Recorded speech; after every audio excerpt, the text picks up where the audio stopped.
like anybody's watching. Yep. Status says live. And 0. Oh yeah, 0 viewers. That means we did have a viewer. I was wondering about this.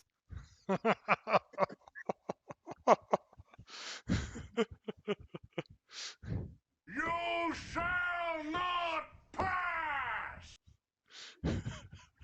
That one's not necessarily always appropriate, but it is absolutely one of the funniest. And it's more equally amazing because he's in those sweats that he's been in for a week, and it's in the Yes. apartment, and it straight up says Saturday. Is there a bowl of cereal You present? shall There was not at like Monday. He's pass! like sitting on the couch eating his like giant bowl. Yeah, and it's like dripping on those sweats that he Right. doesn't change. All right. You I think didn't you, let's you do didn't change sweats for a week. That's right. Let's do intros real quick, and then we can just Oh yeah, start sorry. start off on our tangents. So, if this is your first time viewing us, which you'd probably be the first one anyway, I'm Marshall. I'm Marshall, and this is my colleague Joseph, and we are not professionals. That is no doubt.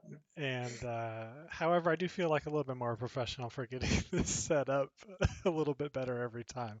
But today we are. Bushy, bushy, bushy. I said a little bit.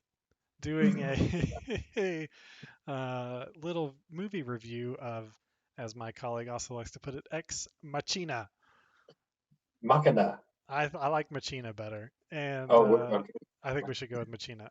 He And gives it a little bit more of that Latin gusto. it does, which makes a whole lot of sense for the movie. He is a Machina, And or is she? anyway, so that's what we're gonna do today, and we usually go off on a lot of tangents, and we don't have any set format because we're not professionals, and we have a lot of fun, and we have a soundboard. Oh, that reminds me. Have you ever seen? I figured out who we parallel with a little bit. You may have to look this up. Have you ever seen Roadkill? Mm-mm. You're not a car guy, but you are a Googling machine. Is it? What is it? It is, well, they started out on YouTube. It's a couple of dudes that work for Hot Rod Magazine, and they have one's an older dork like me, and one is a younger dork like you. He even has a beard. And they basically do ridiculous, stupid shit with old beater cars. One of their favorite things to do is go to a junkyard Mm-hmm. and pick out a beater out of the junkyard and wrench on it till it works, and then road trip it somewhere and race it and count how many times it breaks. That sounds like a ton of They're fun. they're getting paid to do what they like to do. It's they literally are getting paid to do their hobby. They make their real money. Well, there's a pretty big difference because we are not getting paid. That's why we're not professionals. That's And I'm true. sure they didn't make any money when they started either. And like I've said on the first 2 videos, I don't really care if we ever make a dime off of this as long as I get to hang out with my friends. So No joke. whatever. No joke. We're just using the power of the internet to preserve our ramblings about movies. And I don't have to wear a mask when I speak to you. But if I did, And this not gives sure you power over me. that's what it would sound like. Maybe you should wear a mask then, because that is awesome. I told you I ordered one. Oh my gosh. I can't believe it's not here yet. Did you see it? Did you click the link? Oh, yeah, I didn't know you sent me the link. Oh, well, tangent number 2. So last week, while Marshall looks at it, last week we did Tremors. What do you think of that, dude? Is that legit or what? It's pretty legit. It's more legit than I thought it was going to be. I mean, considering it's just screen printed on a Mhm. cheap mask, right? Anyways, last week we reviewed Tremors, which was, we'll say it'll go down in our best. I found the accent! Yes, he did. That will for sure go down in our top 10. I mean, that's assuming we only do 10 of these videos. It was hard. It was a little harder because it was campy. You can't dive really deep into that movie, and so Right. We're not going to get, like in Ex Machina, which we're about to start diving into, we're going to be able to actually talk about some uh, I don't know where to philosophical start. things. I don't know where to start. Really dive I into love this movie so much. some theory that we know nothing about. Oh So yeah. it's going to be a lot of fun to do that for sure. And you're at a slight disadvantage, having not seen the FX series devs yet. It was made by the same director, and one thing I found out, here's a little nugget for you, you can put in your back pocket, is um, the main character in devs is a female. Oh, thanks, babe. My wife brought me a very sweet care package. Anyways, the the main character in devs is a female, and she's a I think she writes code or something. I know she works for a tech company. She is actually Kyoki in Ex Machina. Gotcha. Yeah. Do you remember Kyoki? She's the dancing one. The Hmm. one that you don't know for a long time is the dancing.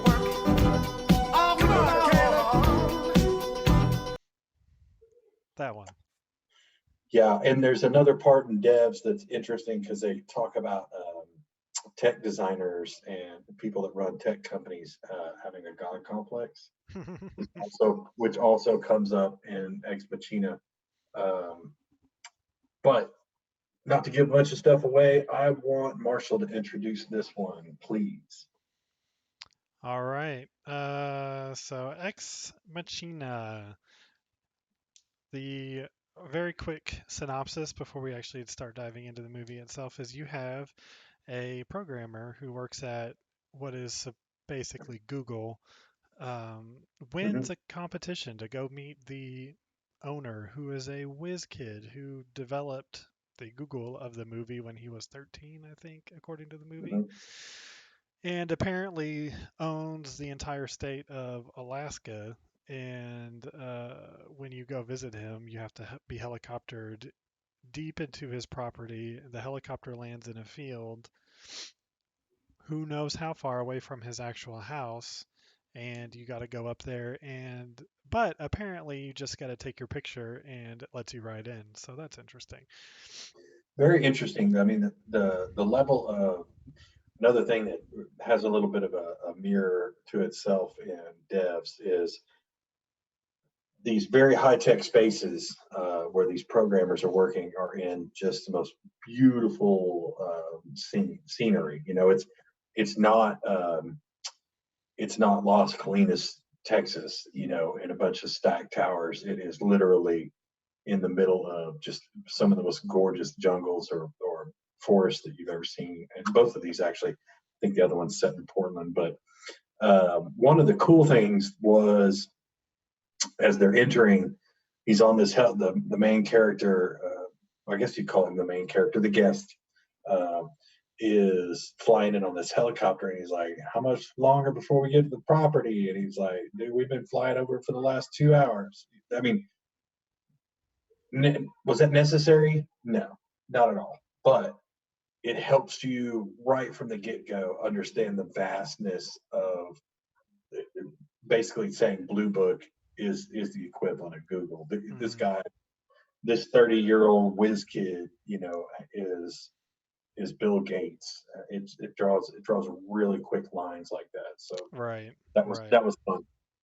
It kind of puts it in terms that you can kind of it allows you to just imagine how Hmm. much he is like a, their search engine routes. I think is like 94% of all searches for the internet in the movie kind of thing. So, Right. like the Google. So anyway, he arrives at this estate and is very nonchalantly greeted by the Hmm. Google owner, Nathan, and there is an intentional lack of chemistry between the two. Hmm. and which makes the movie it's good for the movie. It's what the movie wants. It's not like these two were supposed to be chemistry, but you have this like super whiz kid who's also like could easily be like the popular jock in school, and then you Hmm. have Caleb, who was obviously just a nerd his whole life, who's slightly smarter than most of the people he's around. Hmm. And then they hang out a little bit, and before you know it, Nathan is kind of chomping at the bit to be like, "Hey, there's something I'm going to show you. You know, I'm really excited. I can't contain it, but I'm going to make you sign your life away in an NDA to see it." And then, of course, he just appeals to his intellectual curiosity, saying, "Look, dude, I'm a, you know, unlimited money in air, and I have something I want to share with you that's top secret that I've been working on. You know, like you have a nobody who doesn't have family, doesn't have many friends, doesn't have a girlfriend. Like, what do you know, in that instance, the easy question is like, well, what do I got to lose by signing this? You know, who would I tell anyway? And all I have to do is Right. just not say anything about this." Although it's kind of cool because you see it through your own eyes in the sense that like, well, if this thing's that huge, how how will I ever keep it a secret? You know, You you have a like my visitor, man. it's pretty awesome. We're not professionals. So aptly named. No, it definitely puts it in that personal sense of like, you know, you and I are just average everyday Joes, maybe a little smarter than the average guy, but you know, if Bill Gates flew me to his island and said, "Hey, I got something really cool to show you. You want to look?" You're like, "Yeah, of course I do." Yeah, You know, yeah. well, you got to sign this, like All you're whatever. really asking of me is that I don't say anything about it to anybody Yeah, else. Sure, sure, buddy. but but then again, like whenever I go back to the real world and I tell everybody I know, what are you going to really do to me? You know, Right. Yeah. I'm already broke. The damage is done. Yeah. Bill Gates is going to come after me for my money. Yeah, are you going to come after me for a couple of grand? Go ahead, roll those dice. uh, Um, so yeah, so it's really cool. They get started in a weird way. That relationship that you were talking about, Marshall, where um, there's that little bit of discomfort that plays itself through the whole movie. Every time they're together, there's this, "Hey, come close, be my bud," but then the page turns, and it's always as if the I forget the main characters there or the you got developers. Caleb is the programmer and Nathan is Nathan. Google. So Nathan, almost every time, you know, he kind of lures him in with playing the nice guy and you know petting him on the head and then often apparently Nathan's got a little bit of a dark side. There's always a little turn, and you never quite know what's behind that turn. Most of the time, it's not even what you might have thought was behind that turn, and you're like, "Oh snap! How'd you know Right. that?" The feeling that just popped into my head is kind of like Nathan is playing a game of poker with Caleb, but Hmm. Caleb doesn't even know he's in a game. Right. That's pretty fair. And so Caleb just tries to be there and be like, "Hey, I'm going to meet a billionaire and hang out for a week, and he's going to show me his cool stuff." Yeah, But there's always it's this feeling that Nathan's got this poker face on. mhm. Well, and it also makes sense, right? I mean, if you think about the surroundings and what it is Nathan's developing and what he's doing, you know, and the fact that he's a kid, you know, he's not a, I mean, we're not talking about an old man. This is a young guy who's excited about what he's doing and you know, he's doing it better than anybody else and he could make you believe that you're there to share that, that you Right. want the opportunity to come share that with him.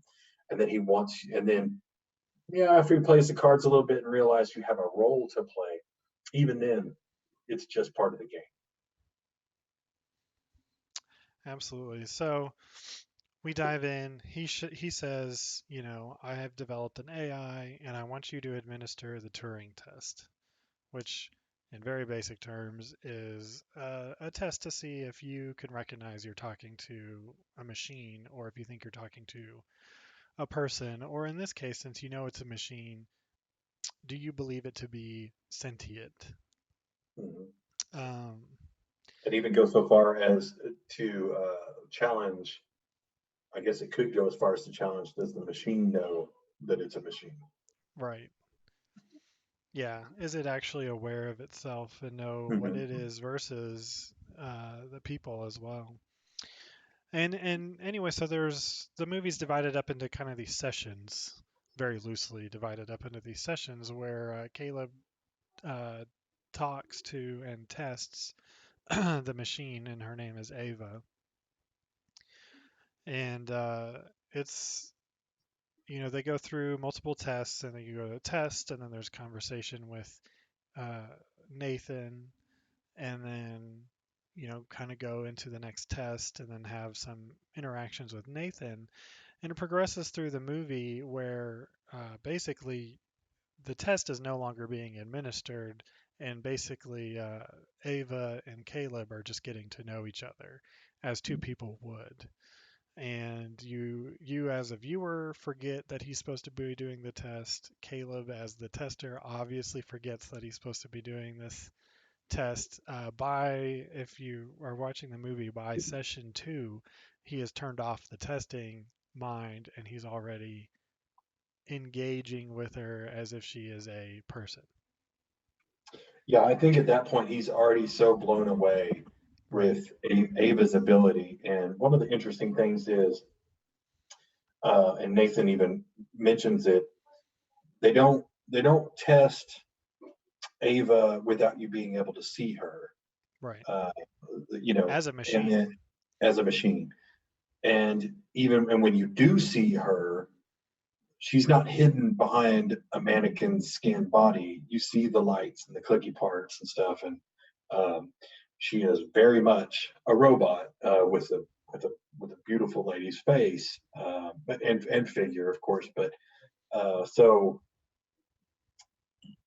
if in reality this was happening, it would be very challenging, because it's like, it's a machine, it knows it's a machine, but it doesn't act like a machine. It doesn't Hmm. talk like a machine. It doesn't seem to think like a machine, until she turns out to be like the best uh, lie detector in the world. But Yeah. that's another later story. So, anyways, please continue. And then it all kind of crescendos in Caleb helping Ava to escape from her prison that is Nathan's house, where he's kept her locked up. So what we haven't mentioned so far is that there is a glass wall that separates Caleb and Ava, and they don't actually get to interact. And Ava's never left her room um, that Nathan has encapsulated and imprisoned her in. And so it culminates into Caleb trying to uh, help her break free from this very Mhm. secure house. And I will add uh, that Caleb came to this idea on his own. Did he? Obviously, he was led there, but Yeah. Ava never said, "Will you break me free?" or anything along those lines. And so, Caleb, I think, by his own free will, is trying to break Ava out, and successfully does. He does. So there's some interesting pieces in there, in the sense that, like, so in these interactions that are very personal, and playful, as two young people might do, when they're first trying to get to know each other, be like, hey, if we were to go on a date, where would you like to go? Well, I'd like to go here. Oh, cool. Well, let's just call it a date. We'll do it sometime. And again, as two young people having a conversation, meeting one another, that it's not unnatural that it would go this way. What is unnatural is that every piece of this data that Caleb is throwing out there is not being taken as fun, flirtatious data. She's analyzing this consistently because one of the cool things that you understand is the reason that her AI is so effective is because of all of the blue. Is it Blue Note? I forget what it's Blue called. Book, I think. Blue Something Book. like that. Just call it Google. Yeah, all of the Google data that is available is her resource. So facial recognition, ticks, the way people talk, just she would have these conversations between me and Drennan and know each one of our little reactions and interactions. And so, and the fact that he's being honest, Is Wayne Brady gonna have to choke a bitch? that bitch won't be choked. Uh, yeah, so there's a lot of depth in this movie, and one of the things that I think is really interesting is there are only 4 people in the whole movie that have talking parts. I noticed Eva, that. Well, I didn't know the actual number, but when I pulled up the IMDb page and I was like, I want to pull up the main actors and the director, and I was like, there are. and what's crazy is 3 of them do 99% of the conversations.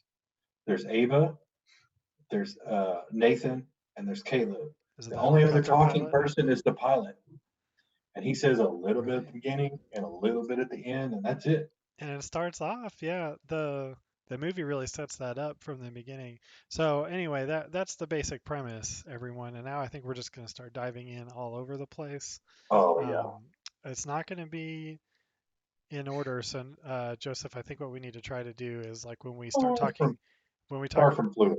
right, but when we talk about like a new point, I think we should try to contextualize it at what part of the movie it's happening, because it is going to be very fluid. It's not going to be chronological because that's just not how we work.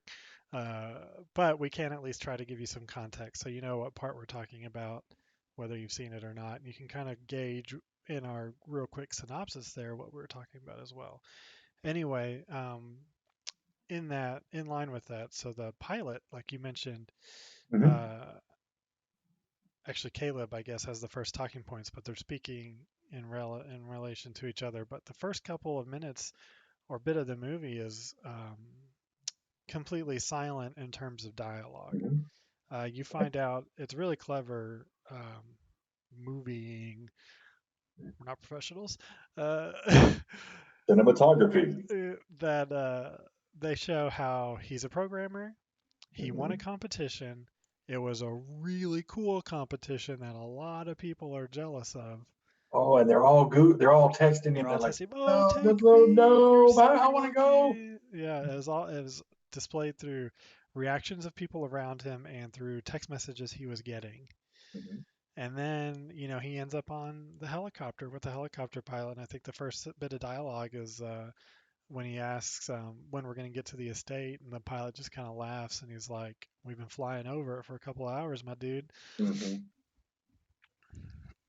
Which is sick. And again, the one thing that goes all through this movie from the very beginning all the way through the end is it is gorgeous.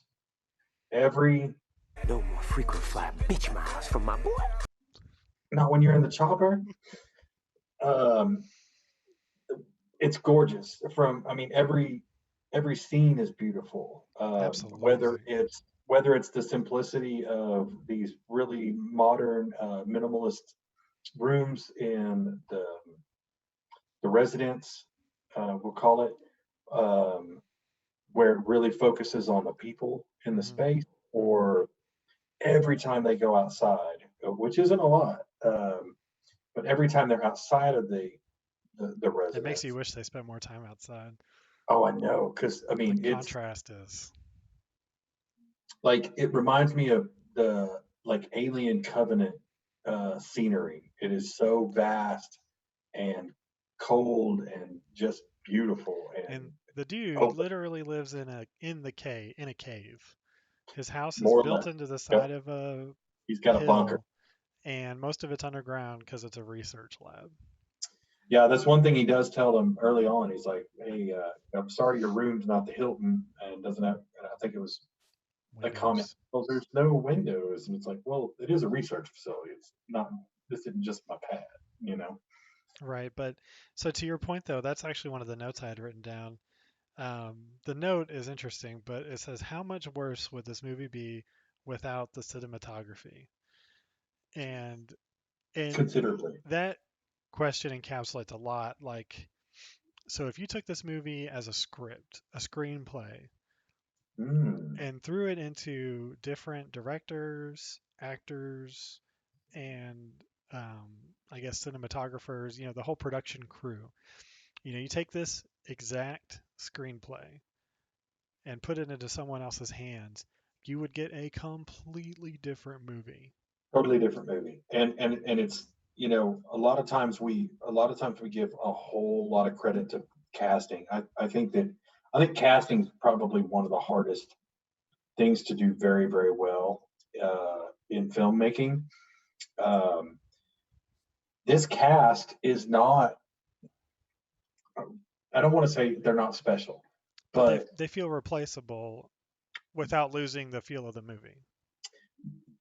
yes, but the characters are not Right.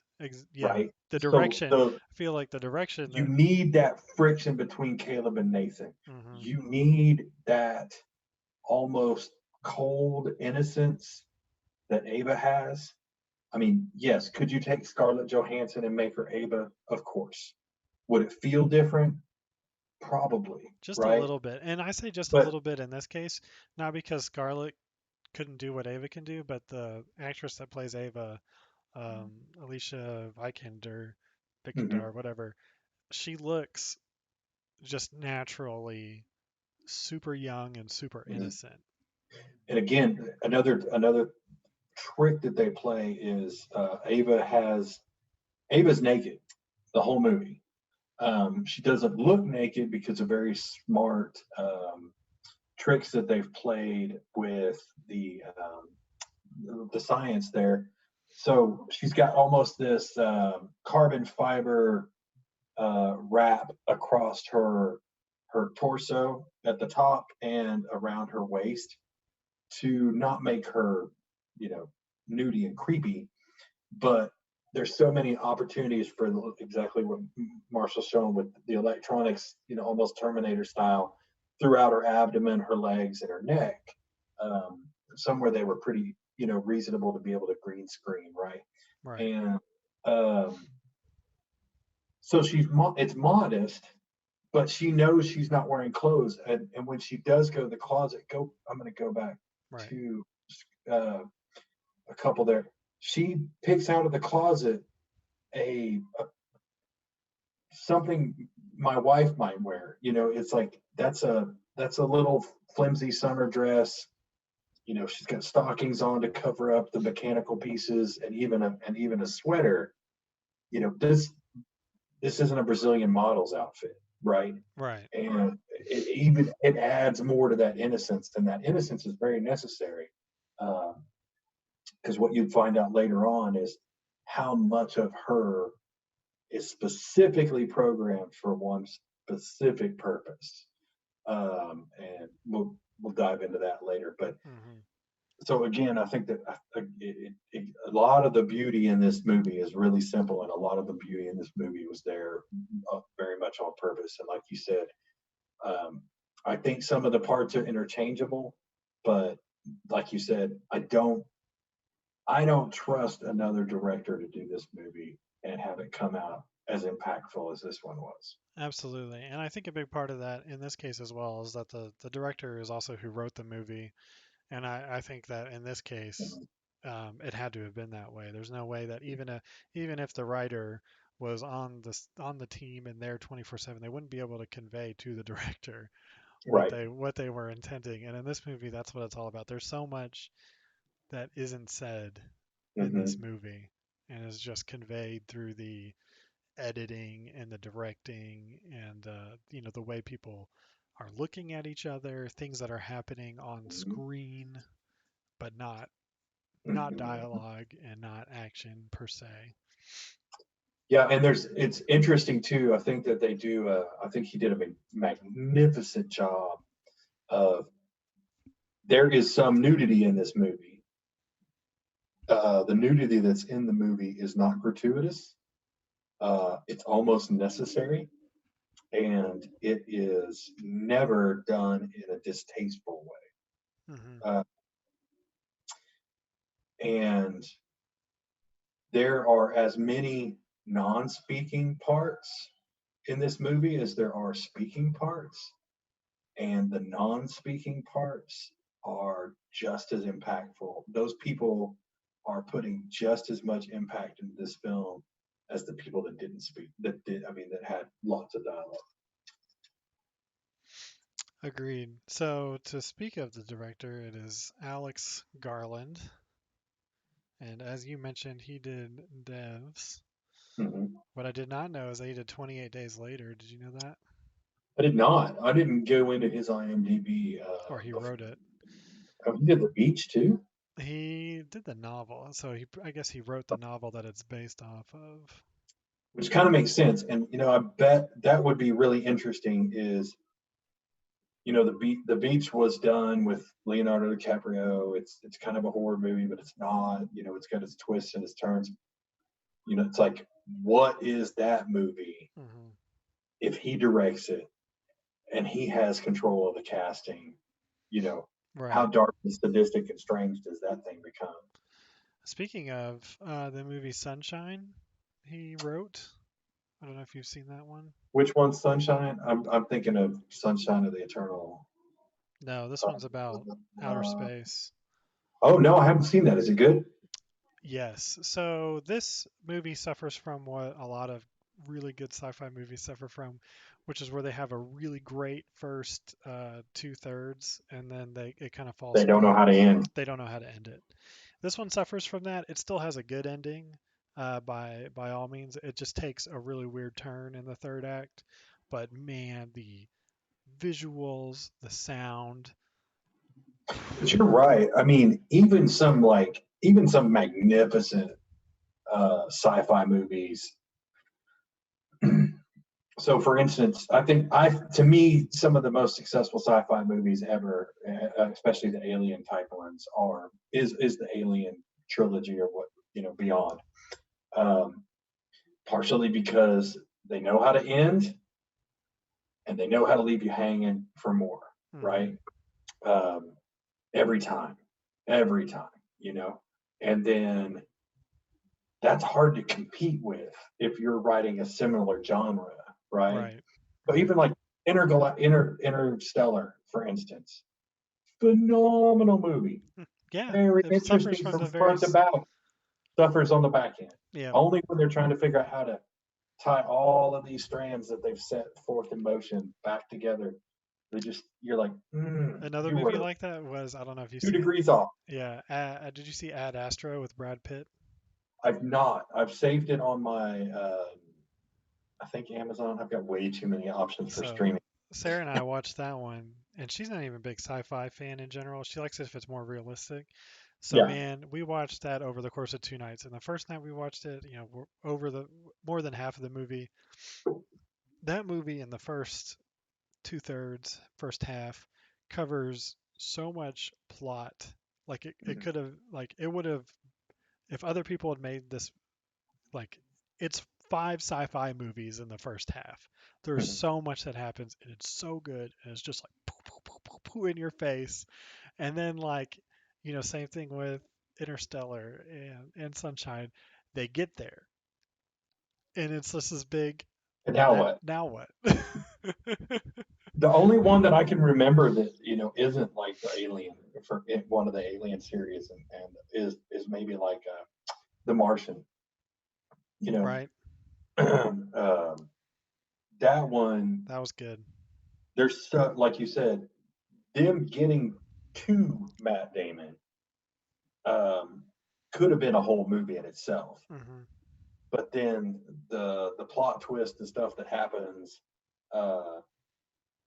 once they get to Matt Damon and the exercise to get off of Mars is done well enough that you're not left hanging going, well, And that one, so thinking of it, is probably successful because you have both perspectives, and it mostly follows the Matt Damon side and not the mhm, people coming to rescue him side. mhm, Whereas, like, what a lot of these movies that we just mentioned are very much would have, like you said, the movie would have been about the crew. one-sided. Yeah. They find out from mission control that they can slightly communicate with Matt Damon. He's still alive, but we got to rescue him. And so Mhm. then they go back, and then they suffer some failures in the ship on the way back, Oh yeah. and then they get there, and what do you do then? You either rescue him, or he's dead, or he dies in the process of rescuing him. Mhm. Either way, it's gonna, or no matter which of the three you do, it's gonna fall flat. Yeah. Unless you, like you said, unless you deliver, I think because the whole world is working to try to go save this guy that we just have a glimpse of hope that he's still there or will be when we get there. But on the flip side, you're building a bond and a relationship with this character who's fighting and using his own feces to harvest food, Right. Like like you're connected to you're him. You want cheering him for to be him. saved, so you can cheer when he gets saved. The other perspective, you only get to cheer because the crew that saved him succeeded. You're like, oh yeah, Mhm. they accomplished their mission. Yeah. And had they not, and they all died in a fiery crash trying to save him, it would fall flat in the sense that you're like, What? that's not right. Why am I watching this movie? Why did you drag me through 3 hours Yeah, just to have them all die? yeah. Or they got there and he was dead, right? hmm Weird. So This is very tangent, right? So fans, we don't do this on purpose. Uh, just where our over sugared brains take us, and I apologize, but that little so rabbit hole down the sci-fi lane was totally for a purpose, and my friend Marshall's going to tell us how to take it back. okay, so how to take it back? We went on that tangent because he also wrote Sunshine, which, Correct. as I said, it falls into that same trap where it doesn't know how to close. But Hey, yeah! Ha!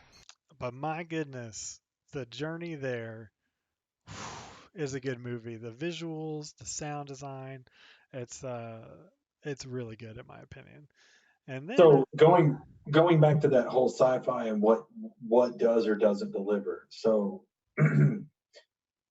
you might as well for Ex Machina or Ex Machina, the Machina, the this thing could have been in outer space, and it wouldn't have been a whole lot different, um, because the location is so remote and only accessible by a helicopter that apparently has to fly at least 2 hours, if not more, for real, to get to his this. research lab could have been on the International Space Station. And it really wouldn't have been any different. Whether the escape happened with a shuttle that was being sent back to the Earth or a helicopter that's going to take her back to a pad, it doesn't really matter. What matters is in this dire isolation, what has to happen. I think Sarah But burned some popcorn. oh, that's a foul smell. I don't know where to take that. Hmm. I found the accent!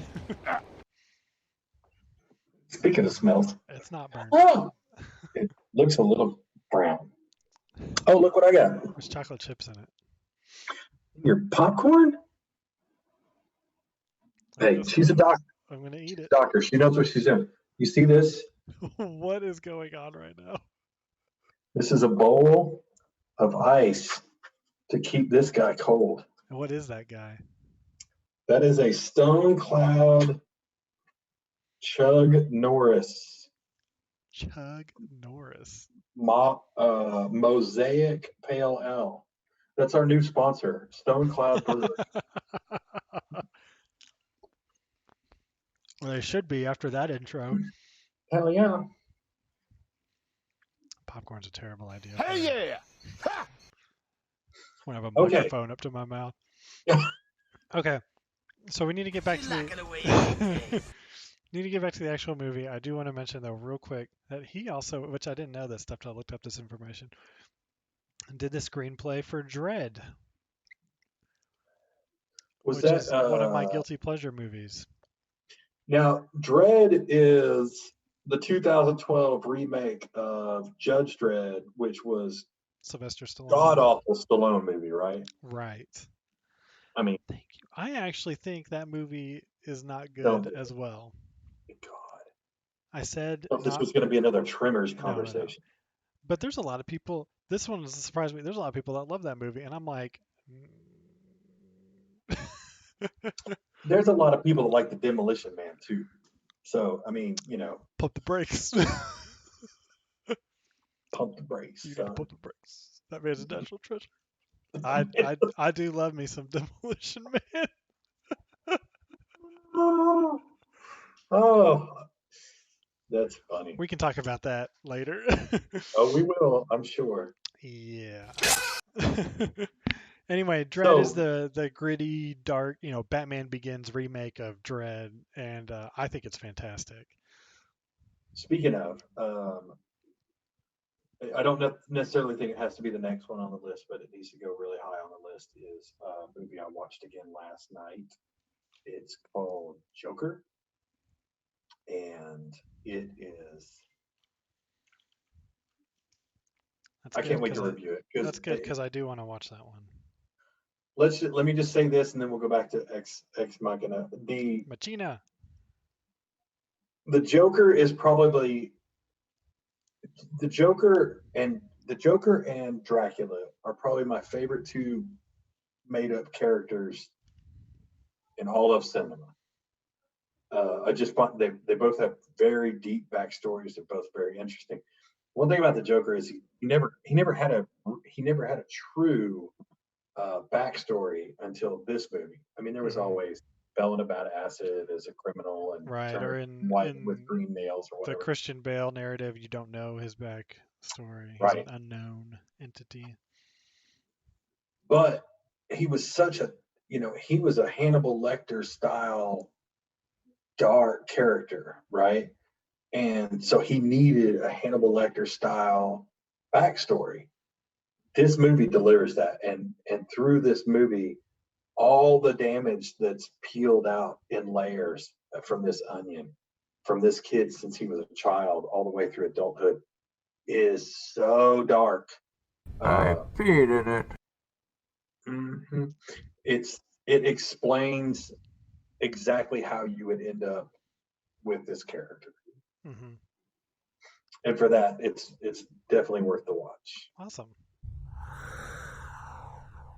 We both know I'm going to have to kill you now. The deep breath on that one. I just had to leave it in. Yes. All right. Back to your movie. Okay, so luckily I can get us back on track with some of my notes. Fuck you! The first note. So last night Sarah was watching all her TV shows, and so I watched it on my phone out on the couch, or Monday night. Want to tell us what these TV shows are? Sure. The Voice and Songland. Oh, that's better. My wife's really addicted to 90 Day Fiance right now. The train wreck just keeps on going. Yeah. Anyway, so I watched it on my phone on the couch with these headphones, and my first note is I should watch all movies with nice pair of headphones. Right? Probably a good point. That sound design was way more appreciated because I was wearing these things. Have you ever seen the HBO series that was tragically canceled called The Nick? It was I want to say they only did 1 or 2 seasons of it, and I think it was because it was really, really expensive to do. Clive Owen was the lead character, and it was based in the Knickerbocker Hospital in like the 1880s, early 1900s, when medicine was really taking off, right? Kind of sadistic, kind of dark, really, really good.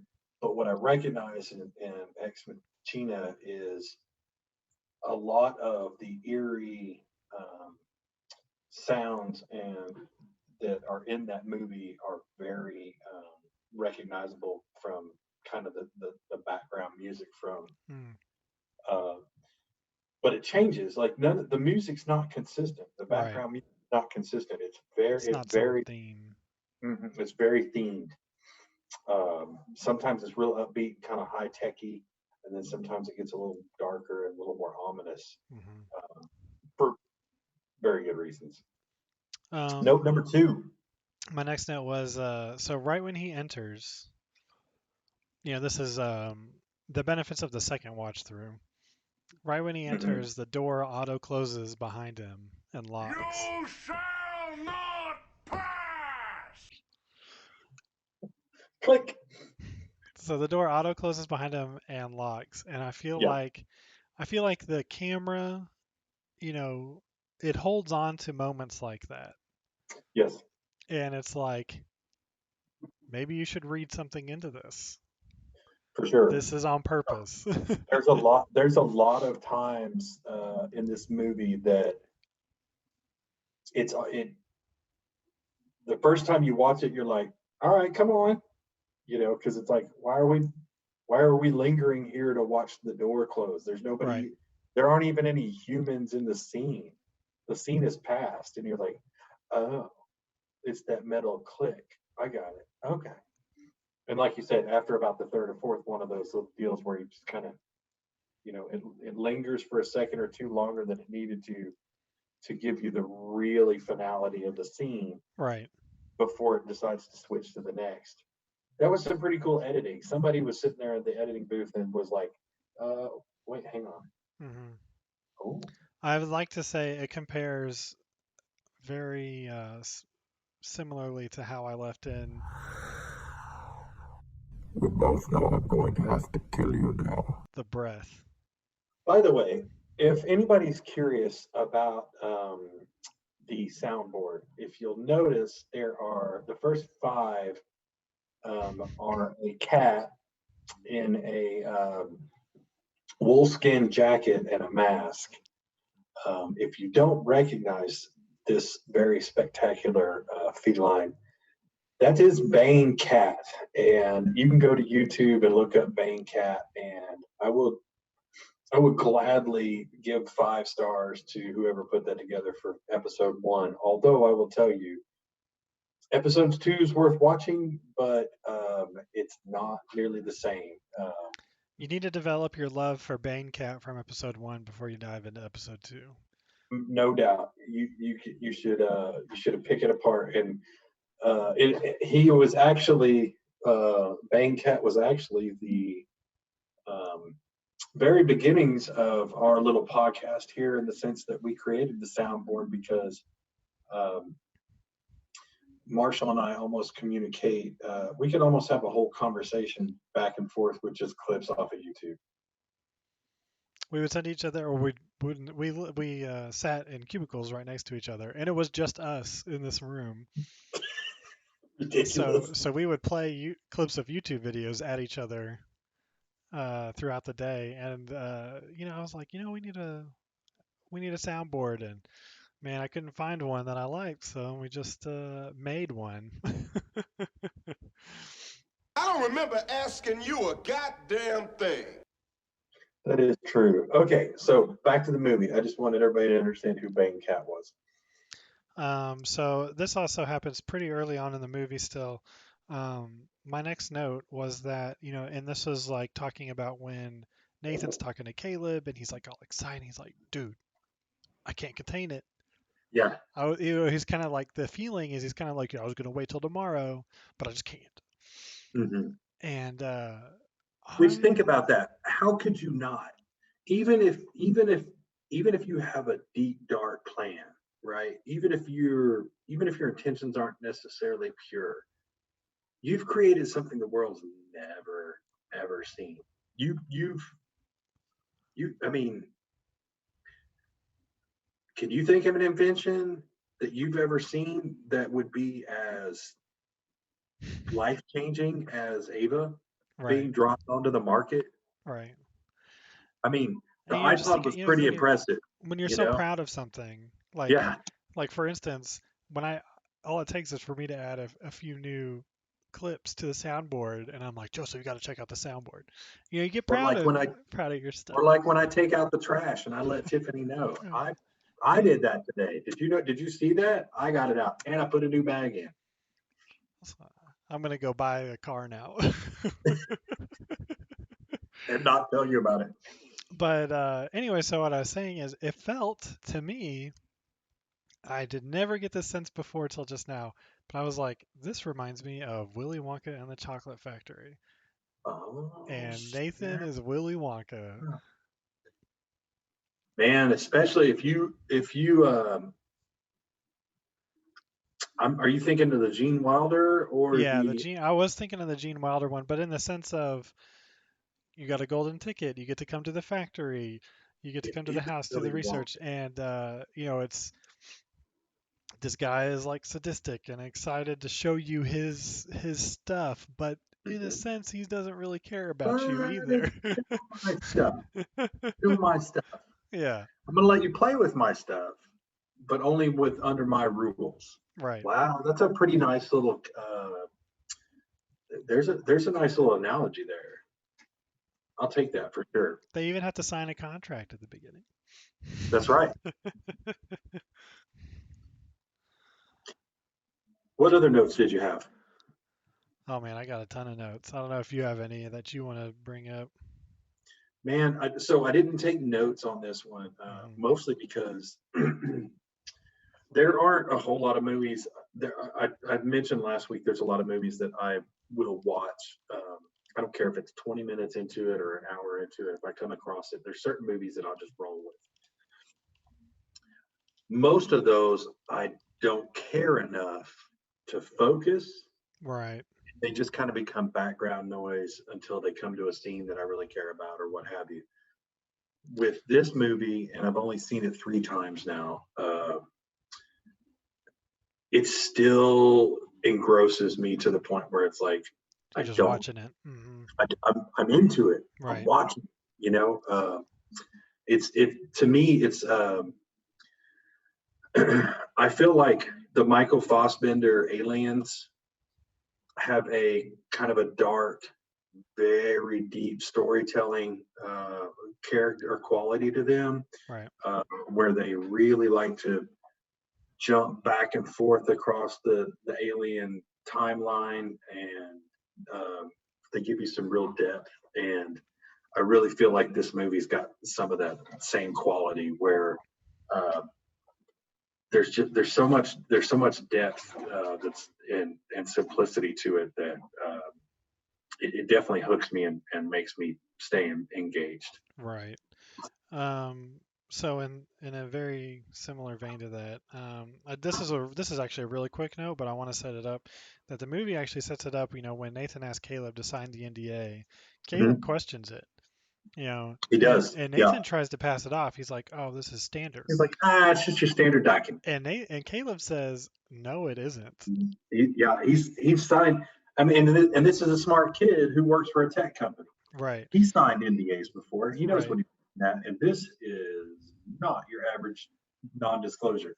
Yeah. So I feel like that sets up that the protagonist is not an idiot because the NDA becomes irrelevant the second he signs it. It's not brought up again in the movie. It's not a thing. But what it's there to do is to show you that Caleb's not an idiot, but he's still super curious and Yes, intrigued. and it also shows a little. It also gives you a little bit of a glimpse into, if you hadn't already picked up on it, Nathan's a controlling mofo, Yes, and this is absolutely. nothing that is happening in this movie. Again, I think that the director does a pretty good job of portraying this god complex that these creators, these tech gurus Hmm. tend to have. That complex is pretty solid throughout the movie, even though one thing I'll give them a lot of credit for. Nathan's likable. Oh yeah. Nathan's a dude. Nathan's a bro. I mean, Yeah. he wears running shorts and tank tops and drinks cold beer. He hands you a beer. He's a hanging. He's an average Joe that is a filthy rich genius. So But that actually, they reel you into him by he's not Oz. You know, he's not right. He's not the great and powerful. he's not Megamind behind that's behind a screen somewhere. He's just a bro, man. He just happened to be really smart and figured out what he was really good at in a really young age, and everything he touched turned to gold. You know, he's the tech Midas. So yeah, so I wanna pause that right there because that is Please, exactly yeah, go ahead. one of my next points, and I think is a perfect lead in. That is the image Nathan is portraying to Caleb, and it is not who he is. And I say But that. tell me, I hear exactly what you're saying, but explain to me where you see the vision. So you get to see behind the curtain as the phrase comes from the Wizard of Oz. Right, it does. When Caleb goes into his first session with Ava and they show Nathan watching him. Oh, Now, okay. what I picked up this time, which I didn't even, I mean, I'm sure I saw it, but the thought didn't occur to me, was the wall behind Nathan's computers. The boxes, The Post-its. the Post-its. Yes, I noticed those about 3 or 4 times in this particular screening. Right? The Post-its. I mean, look at that. Yeah. Now, as two people who have done or been a part of poll planning meetings, etc., this is a poll plan that this guy has made for himself. Yeah. On this wall, and it is enormous. These are Yeah, all you can see the scale of it as he's standing there on the right side of our screen. right. You know, that thing's 40 feet long, maybe. Right. So in my opinion, this is the behind the curtain Nathan. Cold, calculated, isolated. He doesn't like people. He lives in Alaska when everyone he works with is in the United States. Like, He spent billions of dollars to put himself in this research facility away from everyone, and not for security reasons. Partially because, like you said, Oz likes to work alone. right. So this time in this viewing, I mean, this is session one. This is still the beginning of the movie, and they showed this screen, and he like Mhm. adds a post-it to it while Caleb's in there with Ava, and I was like, holy crap, look at this wall. Like, Mhm. I think one other time that the one other time that I recognized something a little different was there's an interaction. Ava is the only iteration of AI or robot, for lack of a better term, um, that you see in this movie for probably, I'd say, the first 2/3 of it that you know of. mhm, Um, there is an interesting Asian servant who doesn't speak English, who provides the food, makes the meals, and is some, we'll just say, general entertainment. Um, she is present. That's Kyoki, but she just, as far as you can tell, she's just an Asian that doesn't speak English. There is a conversation that's had out in the nature side one morning after these sessions where we kind of do our daily huddle or little breakdown uh, between Nathan and Caleb, where Caleb says, he asked the question because he's starting to fall in love with Ava and he cares about Ava and mhm. he doesn't want to see her hurt. And so he starts to poke and ask the questions about, which are you on version 9.2? Where are we at? What happens to the older version when you start the newer version?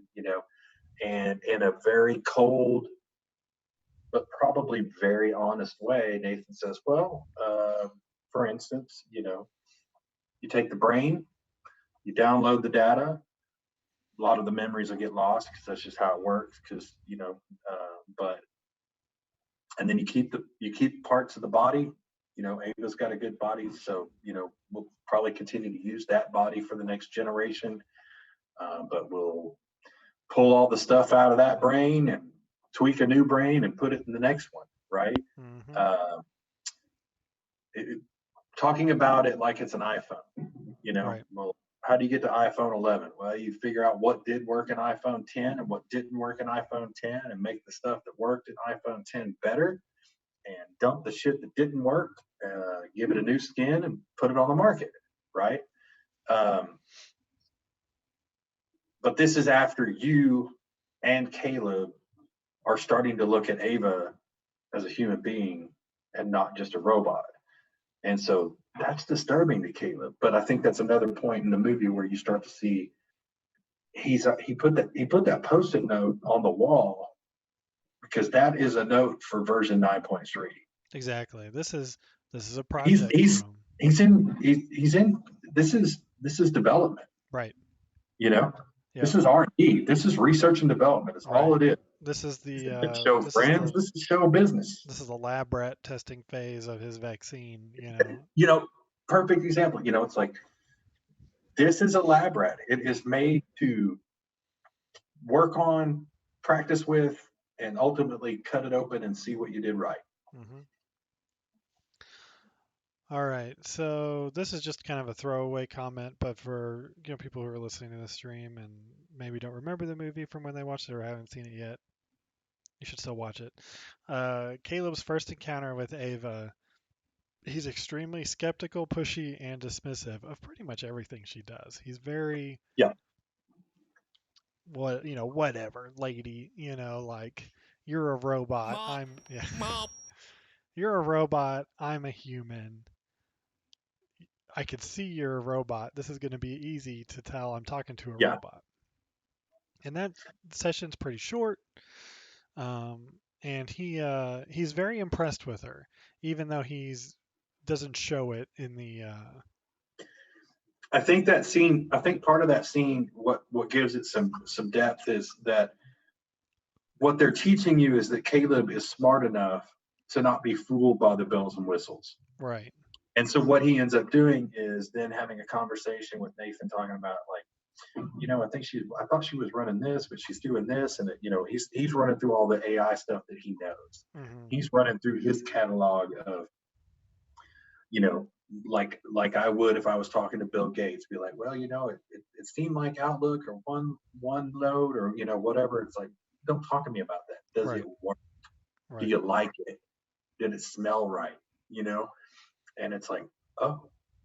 And I think that's, to your point earlier, is that's how it quickly transitions from, I don't want you in there with cue cards. I don't want you in there with preconceived questionnaires. I can do all that. I want you as a stranger to tell me, would she, if I put her out on the street, would she pass? Yeah. That was David's problem. He was too human. It made people uncomfortable. This is another kind of throwaway comment. I mean, it's not a big deal in a sense. But the lockdown today, Junior. Sorry. So we're both architects, and so the lockdown, stopping people from leaving their rooms is not how that works. You can easily make stuff lock to where you can exit a building but not enter it. Yeah, and so and I think that you don't even have to be an architect and understand how that works against laws and codes. I mean, like I've worked on a couple of facilities where they're a little bit similar in this, but they're like data centers. the security level is really, really high, and you have to almost badge out of rooms. But the fail safe is always humans are more important than any data anywhere, and if it comes down to it, they get out. Whether they can be carrying trade secrets with them or whatever, we'll deal with that at the gate. But you have to let them get out. We can't let somebody burn up in a room. So it is interesting that they have, because that from the very beginning, when they start having those power flashes where they're waiting for the generator to come back online and take them from the red light district to normal life, there's a lot of times when even these magic key cards that Nathan's provided will not access anything. So it does make it does provide a little bit of a prison background at certain times. Right. And the problem, I guess you could call it, and we don't know the full extent of the lockdown, but as someone who lives in that house, Nathan wouldn't I guess it was a little beyond belief for me to where someone could get locked. Like Nathan could easily get locked in his own house if he lost his own key card. He couldn't make a phone call, and he wouldn't be able to get out. Right. So They did it. They did. So I think that the writers or the director realized that that might be a little hard for your average Joe to take, right? So they did offer a little bit of even with a little bit of comedy relief, they did offer a little bit of an explanation where Nathan was like, "Yeah, man, I spent $1 trillion on this or whatever, and these idiots come in and they install it and they screw it up." And he's like, "Well, can't you just have them come back and fix it?" And he's like, "Yeah, but I would, but I had them all killed after they completed the project." Ha ha ha ha. Am I kidding? Like Mr. Burns there, like. Right. So, which was interesting. I think that gave you a little bit of a glimpse of the fact that this guy's a genius, right? He writes code. He's a genius, but he's not a generator guy. He's not an electrician. Right. He's not a security guy. So he has his limitations, and unfortunately, and I think also that's the thing that you don't realize until the secret that kind of comes out later. The problem is the glitches in his system that is really well designed and really well installed that he perceives as glitches are not glitches at all. Mm-hmm. There is another supercomputer that is interfering with that system, and also not allowing him to.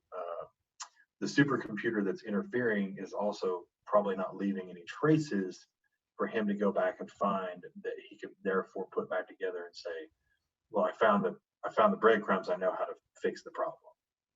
Right. That actually leads me directly into my point number 2.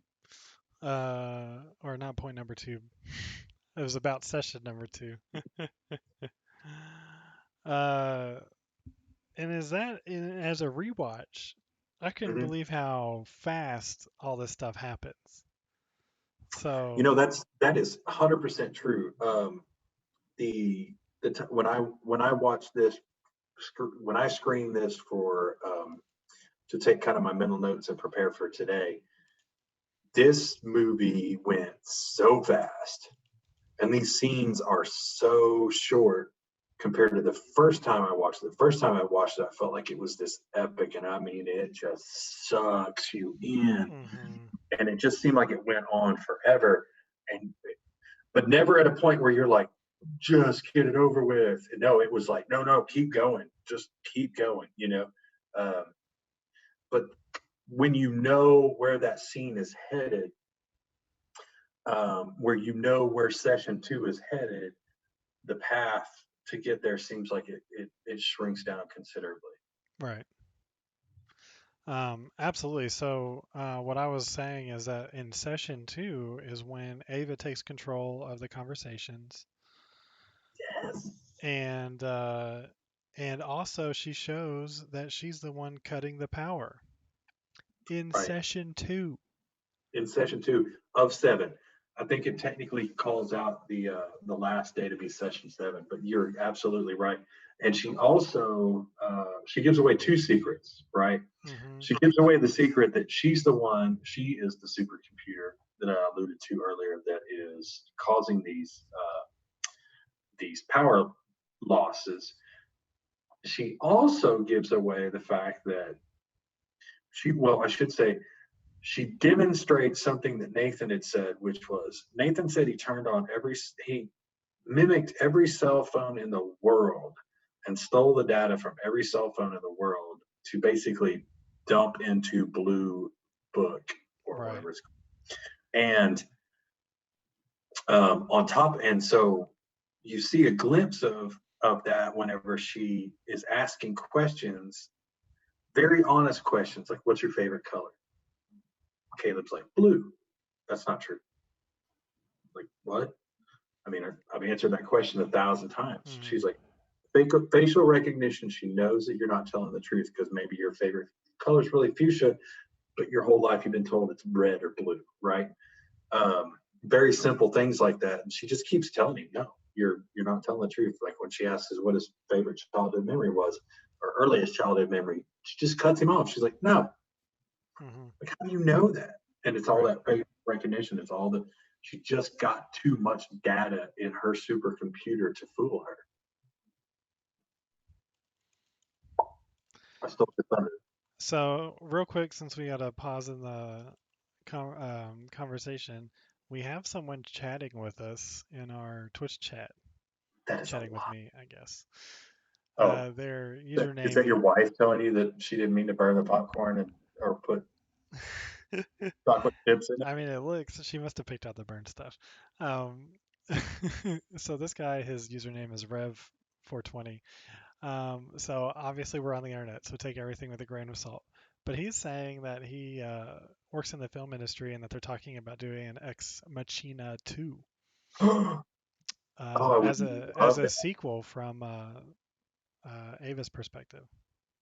You know, it would make a lot of sense. That's one thing I did try to pay attention to at the end of the movie today was how did they end it? The end scene is not the ending, right? There's an Right. ending that, you know, we leave the island, so to speak, right? But there's a small little snippet of a scene at the end that alludes to a story or an idea that I think Caleb and Ava put together, and it very much would lend itself to starting, you know, Ex Machina #2 with Yeah. Ava standing at a very busy intersection somewhere, Yep. and then So that would be. I think that would be really cool. But so thanks for that tidbit, Rev420. Obviously, Joseph and I will be watching it if and when it does come out. hey, send us your email address, and we'll send you some swag from the show. It's true. I don't have any swag yet, but I'll make some. There we go. That's at least a promise we can make. In the meantime, you can feel free.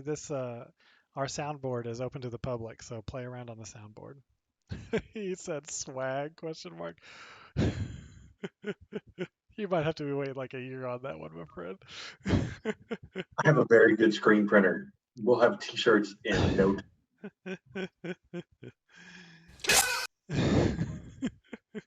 time. Anyway, so in my notes, as part of that session 2, so Ava kills the power in session 2, and Caleb doesn't tell Nathan.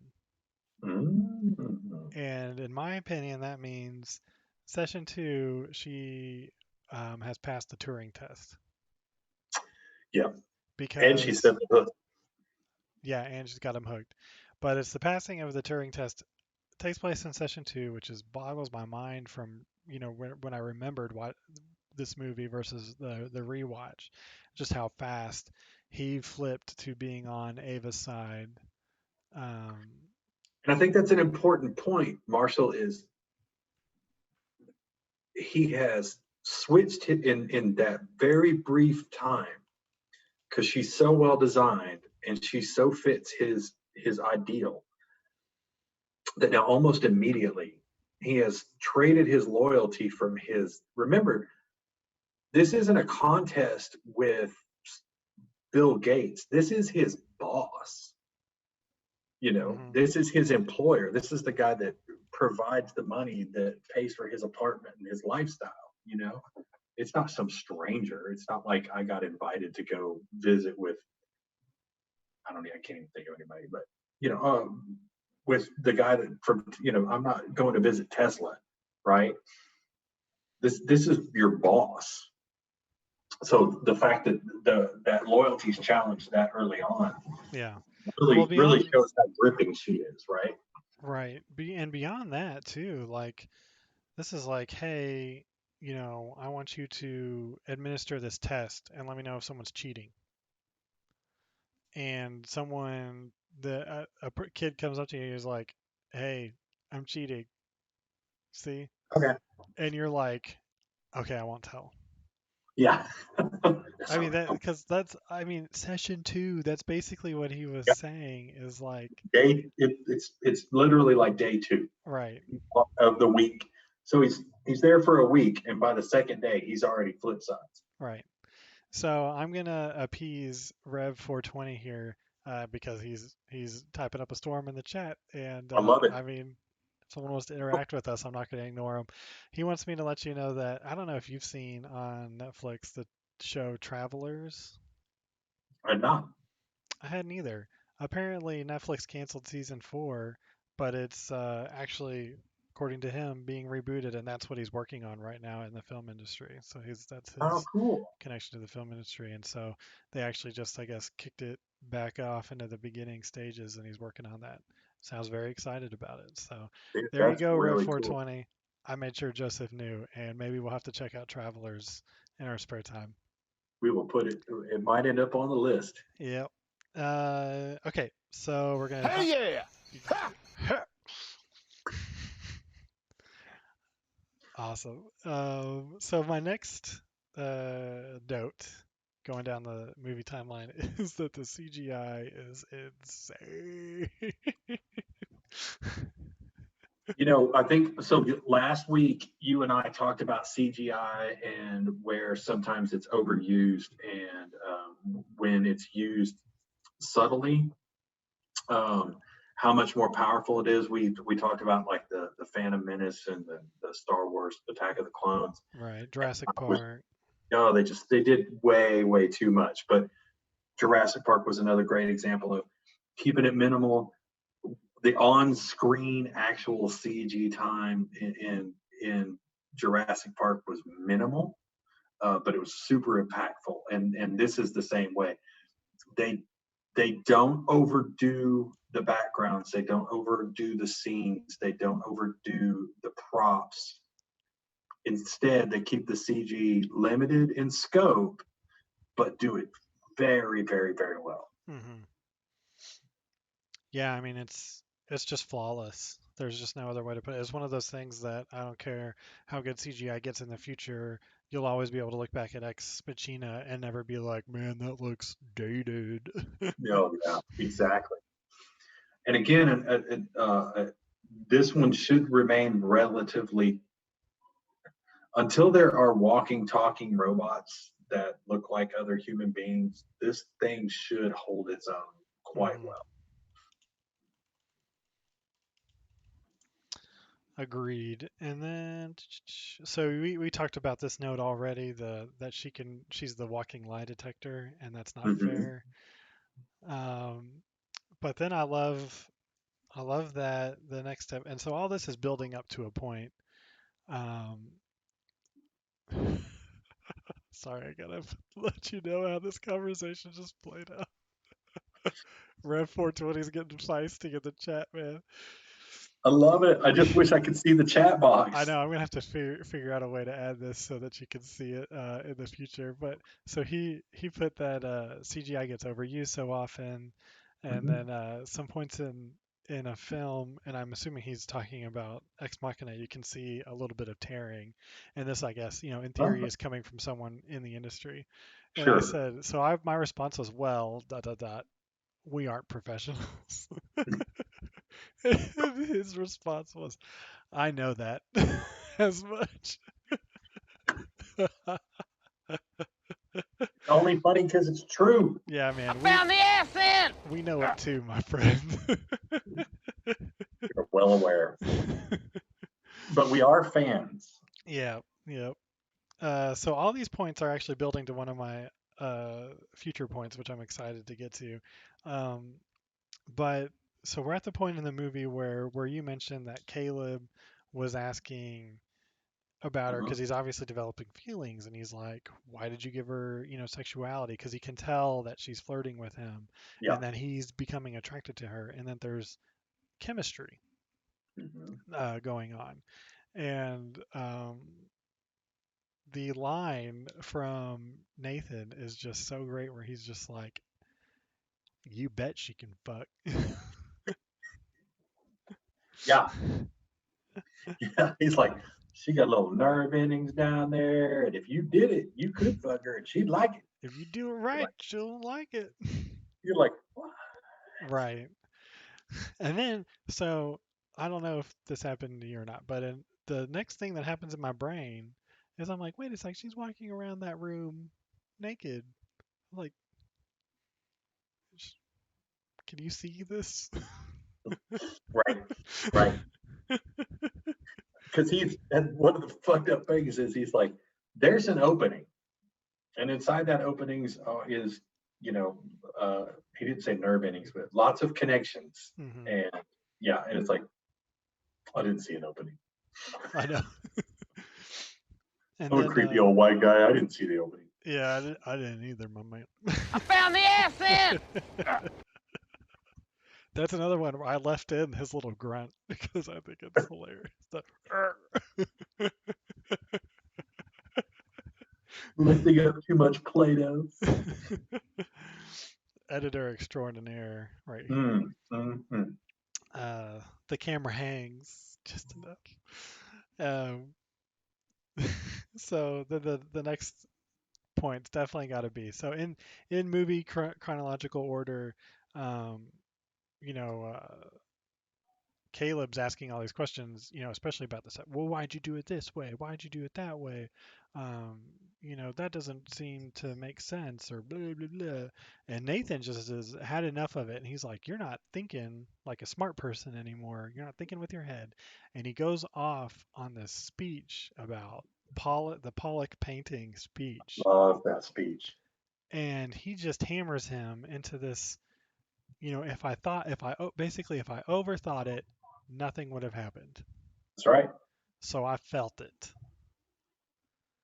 And in that, my comment on that speech was just he thinks he's God. This is him doing creation. He's like, don't question me, pleb. I am God, and I made this. I am beyond question. Well, and I think that, and I think too, he's kind of like, they never really get into the conversation of, well, why would you make her say? I mean, he did say, why would she have sex? Why would she be sexual, right? Well, because she's a female, right? So for you to interact with her, she should have some sensuality, as all females do. Why should she be a person? Why should a gray box interact with another gray, why box? Anybody interact with a gray box, right? Sexuality is a part of the human condition. Like no one's gonna pass for human if they're not sexual. Right. And for instance, he's like, but to your point, as far as the God complex goes, it's like, I'm a man. I'm going to create a woman. She's going to be sensual and beautiful and like sex. And if I'm making a really, really smart F doll, so what? And I don't care. And I'm not going to explain that to you. Right. I'm not here to explain that to you. I'm here for you to test it and see if it works. So that goes perfectly. Literally the next line. Did this all start as a way for Nathan to make a better sex doll? You work all The timing on that was. You're welcome. You are welcome. And I think the coolest part about that is, I think shortly after that is when you really start to question, is Kiyoki just an Asian lady who doesn't speak English? Or wait a minute, is that version 9.1? Right. Dum, Yeah. dum. That yeah, man, it's you start questioning a whole bunch of stuff. Okay, let's see. This is a long note, so I'm just going to read it to you, and I haven't even read it again. So let's see what it says. So this gets into the conversation. So just to contextualize what happened, Caleb was watching the cameras that are on Ava's room, and Nathan walks in, and you can't hear anything. You can only see what's happening, and he rips up her picture. What's the picture of? Well, you find out later that it's a picture of Caleb. Why would she draw a picture of Caleb? Well, obviously she likes him. Does she? That's what Caleb believes. But I think this is the moment where Nathan disconnects too much from Caleb, where he doesn't understand. Go ahead and play that one. That one's a good one. Evil shenanigans. Thank you. He literally doesn't understand how this is impacting Caleb, this relationship, because he views her as such a project and such a machine. And where I got that from, my question is, when he tears up her picture, is that the equivalent in his mind as drawing scribbles in Microsoft Paint and then just closing out the program and not saving? Yes. I agree. Because he doesn't. Okay, so here's the problem. I think he doesn't view her as a sentient AI. He doesn't view Kiyoki that way, which is he shows very clearly when she delivers dinner and spills wine. That's why she's version 9.1 and he's working on version 9.2. Mm-hmm. He's like a evil Iron Man. Evil shenanigans. So the interesting thing about that to me is, and you find out later that it's a little bit staged. Absolutely. I don't think the tearing up of the picture was staged. Because he wanted a natural response from her, and wanted to see what she would do with that, and if she would use that as a tool. But what's interesting is not just the fact that he doesn't realize how much it's affecting Caleb. It's that he doesn't care, because Caleb is just a means to an end just as much as she is. Mm-hmm. This is a person that doesn't have real personal contacts. He doesn't have bros. He's so far down that God complex that Caleb's just as disposable as Ava. Mm-hmm. Agreed. I completely agree. And I thought that picture moment is where it shows that disconnect, in my opinion, Mm-hmm. where if you really read into it deeply, like what I used to hate in high school when the English teacher asked you to overread into a book. Right. If you overread into the scene, I think it shows clearly that he's just, oh, nice picture. My automated program drew me a picture and I thought it was crap. Delete. She at that point is a printer. Right. Right. Right. She's just an inkjet printer at that point. Of course she can draw a picture. Of course she could. If I gave her a hammer and a pick, she could carve David out of stone. You know. Like a drill can screw in a screw. Big deal. Yeah. Yeah. Good notes. You took good notes. Thank you. This one was what I thought that I'm going to go ahead and get to what I thought my note that I was leading to was, but apparently I never wrote it down. But thank goodness I remember the thought. So another great question that I feel like is a big theme throughout the movie, and you don't even realize it when the question is asked in the movie, is when I'm trying to remember the exact context of it, but I can't. So you'll have to help me out on that one. But it's when Caleb looks at Nathan, and he knows that the deck is rigged, and he asks him, "Is it a fair test Yes. if I'm like attracted to her?" Yeah. So essentially, what he does is essentially what he's done is he's realized that um, the machine's flirting with him, and she's way too human. Uh, Her AI is off the charts.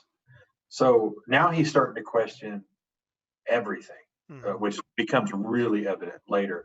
But he's starting to question everything now. It's like, wait a minute, is she programmed to flirt with me like a magician's assistant, the hot assistant that distracts you long enough that they can do the switcheroo and you don't notice because the bustier distracts all, right? Um, and then even beyond that, at first he's like, is she just beautiful enough to distract me so that I'm not fully engaged in the test? Mm-hmm. Or was she programmed to flirt with me and make me think that she likes me, which makes me think that she's got the capability of liking me? Is the deck really that stacked against me? And then that leads into even further questions of like, at some point he starts to wonder, am I a robot that was Mm-hmm. programmed with memories to come out to this island in the first place? Or, what the hell's going on? Right. So I want to Well, that's dive. where the madness starts to set in. Yeah, I want to dive a little bit deeper into this question though, because Caleb thinks the deck is stacked against him just because Ava has a pretty face and is flirting with him a little bit, and he wasn't, Right. and that threw him off guard. He wasn't expecting that as part of Sure. his Turing test. They revisit that towards the end of the movie, and Nathan admits, like he knows, he thinks he knows that Caleb was going to break Ava out, and he caught him before it could happen, and that, and he still says like, "Hey, buddy, I'm going to let you off the hook because the deck was stacked against you Right. in these extra ways." Now, my question to you is, there was still purpose to all of this, and it is the ultimate test of Nathan wanting to know if Ava would be convincing enough to get Caleb to break her out. I think is the ultimate test, Mm-hmm. or is the test that Nathan wanted. And my question to you is, was that test fair, or what is it a fair test in the context of the movie? And I say no, and I'll explain to you why. I want to know what you say.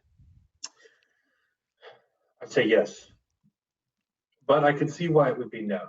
Okay, because exactly what the guy said, right? He said, "So is she the hot assistant to the magician?" And so you sent me here to try to figure out the magician's trick, but not only is the magician have a beautiful assistant, but the beautiful assistant is exactly what he even admits. He's like, "Did you design her face based on my porn searches?" And he's like, "Data's if you got the data, If I you got use the the data."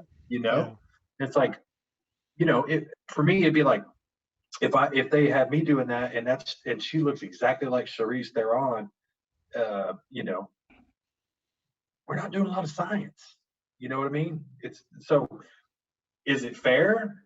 Yeah, because if I'm Nathan, I'm using the cards in the deck that I've got available to me. Um, is it going to give you a true? I guess the question is, what is the test? So that's where I tried to start off with the answer is what is the test? And you might be surprised. I'm going to try to convince you to come to my side of it is not a fair test. And I would actually, based on everything you said, I would actually agree with you that yes, it is heavily weighted in favor of the AI or Right, Ava to have right. to be, ideal She's looking. custom made. She's She's custom made to this particular guy's taste. but only in looks. Oh, But this isn't what makes the test unfair. This is what makes the test fair. Only in looks, in my opinion, is she custom made for him. right. He is custom made for her as someone who would help someone escape. That's one aspect Oh, I that's find. That's one right. aspect I find unfair. That's right. If you think about the fact, because he does bring up the fact that he's like, did you pick me because I was the smartest coder? Or did you pick me because I don't have any family? I don't have any kids. I don't have a girlfriend. I'm not married. I'm a loner. And Yeah, that your little sex doll there is exactly what I want. right. So if all the if all the weighting happened on the AI, I would think it was still a fair test, especially because you could argue that as an AI that has access to a search engine who could literally change her face at will, 3D print a face and change it, she could Mm-hmm. become whatever she wanted to be and make that part of her persona. She could have been his mother. Right. So I'm not upset by that. But what I am upset by is Caleb was specifically chosen to make this test happen. Like if your true test as Nathan is to see, is this AI good enough to convince someone to break them out, that they're being held, that they're sentient and being held in captivity, and then that as a human being is morally wrong. So you're going to break them out. I think that Caleb was way too specifically selected for the test as Caleb, someone who would be predisposed to do this for a girl like Ava, someone who's saying, blah, blah, blah. She could easily Right. fit his needs.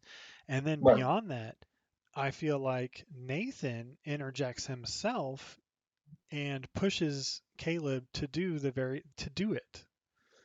Along the movie, he's like, don't think about the AI part, what algorithms were used. How do He you does feel? he does absolutely coach her. He does absolutely coach Caleb consistently to uh, think with your gut. Yeah. Develop feelings. How do you feel about her? How does she feel about you? The picture.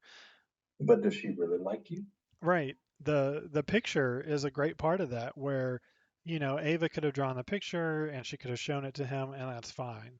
But Nathan has to interject himself into that equation, tear the picture up, make himself seem like a bad person, someone you have to escape from. And if you think about it, she's also been programmed, uh, and don't for a minute think that just because she's AI, she's not programmed, right? Just because she is a sentient and can think on her own, and all her little ones and zeros are working. She's making her own data and analyzing her own data, but she was programmed, Mm-hmm. and she specifically at one point. Gosh dang it, I lost my train of thought. But the point about she doesn't ask him to break her out, right? But she has been taught to engage him. She Right. has been taught to make him to pull him into her. Right. Does that make So sense? yeah, and she leads, they both, in my opinion, they both, Ava and Nathan, both lead Caleb down the path of Ava's gonna die if she stays there. Oh, They both, that was what I was going to say was she tells him that don't trust Nathan. Everything he tells you is a lie. He's mean. He's bad. And she's doing this under the cover of darkness when she shut down all the cameras so that Nathan can't see. She's like, we got 5 seconds before the generators come back on. He can't hear us. He can't see us. Don't trust him. He's a bad guy. Lights come back up. And that is how I got to Nova Scotia. And it's mm-hmm. she's smooth. She's Yeah. sly. And it's And not because I think Nathan would have been very happy to see that happen. Like if he could have watched that scene play out, he would have been like, "Yeah, get a get him, girl. get him." Yes. I don't know how I'm going to control you. Right. Uh, I think that's the scary thing, though, is, and the one question that I've never asked, and I'm going to ask you is, what was Nathan's goal? We know how it winds up, right? At least our viewers may not yet, but we know how it winds up. But what was he trying to accomplish? At what point would he have said, "We've reached success. You can go get back on the helicopter and go back to the office in Seattle. Thanks for all your help." Right. I think it was when he let Caleb off the hook. You know, I think it was when he caught Caleb trying to actively get him drunk so he could free Ava. I think And that then was his goal. Unfortunately for Nathan, there was a slip up. Right. There was the drunk night before, and Caleb had gotten a little too exuberant and had already laid some of these plans in place just in case that last day didn't go the way he wanted it to. Mm-hmm. Yeah, so, you know, I think that's where the God complex caught up with Nathan, where he just thought he could head anything off. You know, he's got a super secure system. Mm-hmm. You know, this chump who's not even the best programmer in his company isn't going to come in and break his system, or figure anything out like that. And so, you know, he caught him telling Ava he was going to free her. Mm-hmm. And then he caught him in the act of trying to enact that plan. And I think that was the moment where he was like, success, mission accomplished. I mean, Yeah. ironically, Nathan succeeded Hey, yeah! in his test. So one thing that happened. Well, I'll let you go down your chronological list, but there's a part that I think we may have raced past it, but I'll see My where list you is got. my list is basically done, so I think we can just. So one thing I found, there is one other semi-main character that kind of floats throughout the movie, and turns out that bitch is cold, is Kiyoki. I don't want again.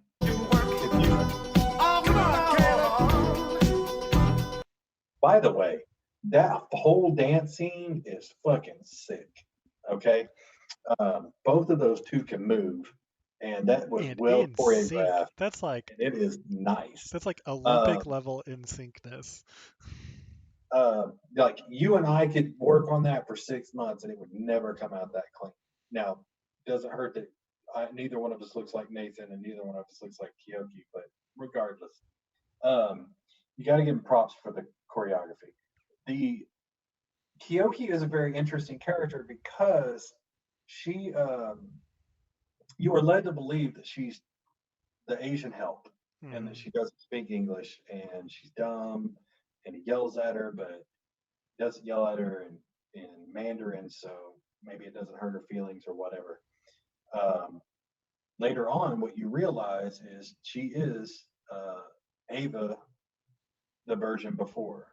Apparently, he keeps the most recent one around as a toy while developing the following. And what's even more apparent is later you find version 8.6 and 7.2 and 6.8, and they're still intact, and they're in closets in Homeboy's bedroom. That's fucked up. But Kiyoki turns out, when everything goes awry, which is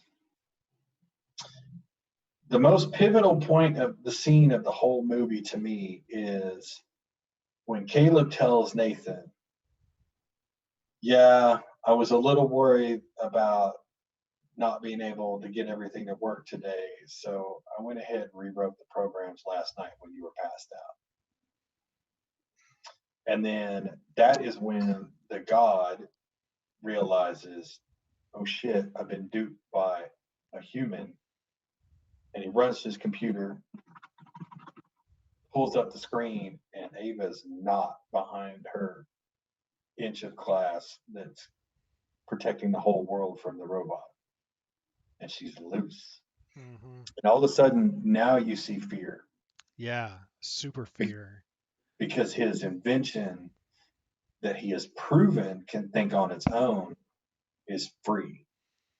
And I love the dad moment though in the hallway. yeah, Get back to your room. you go back to your room. And she's like, okay.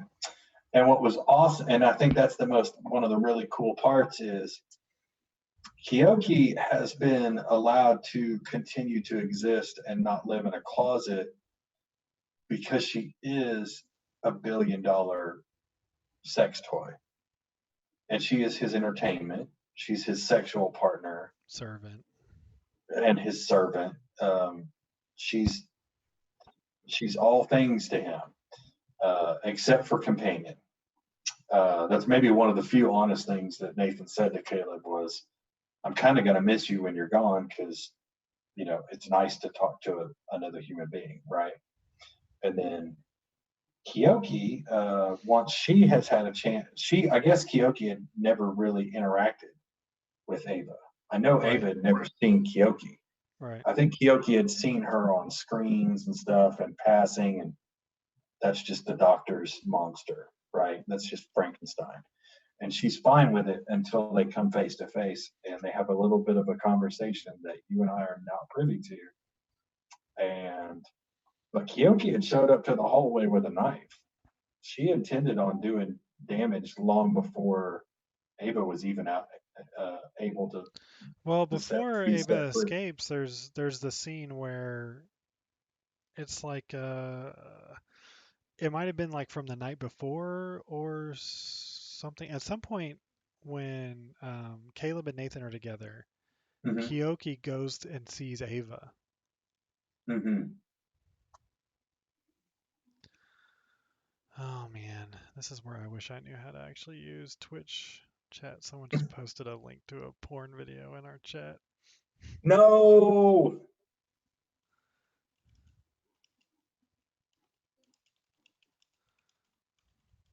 Anyway, keep going. I'm gonna figure this out. So what Marshall was talking about is there's a scene where Kyoki goes to visit Ava.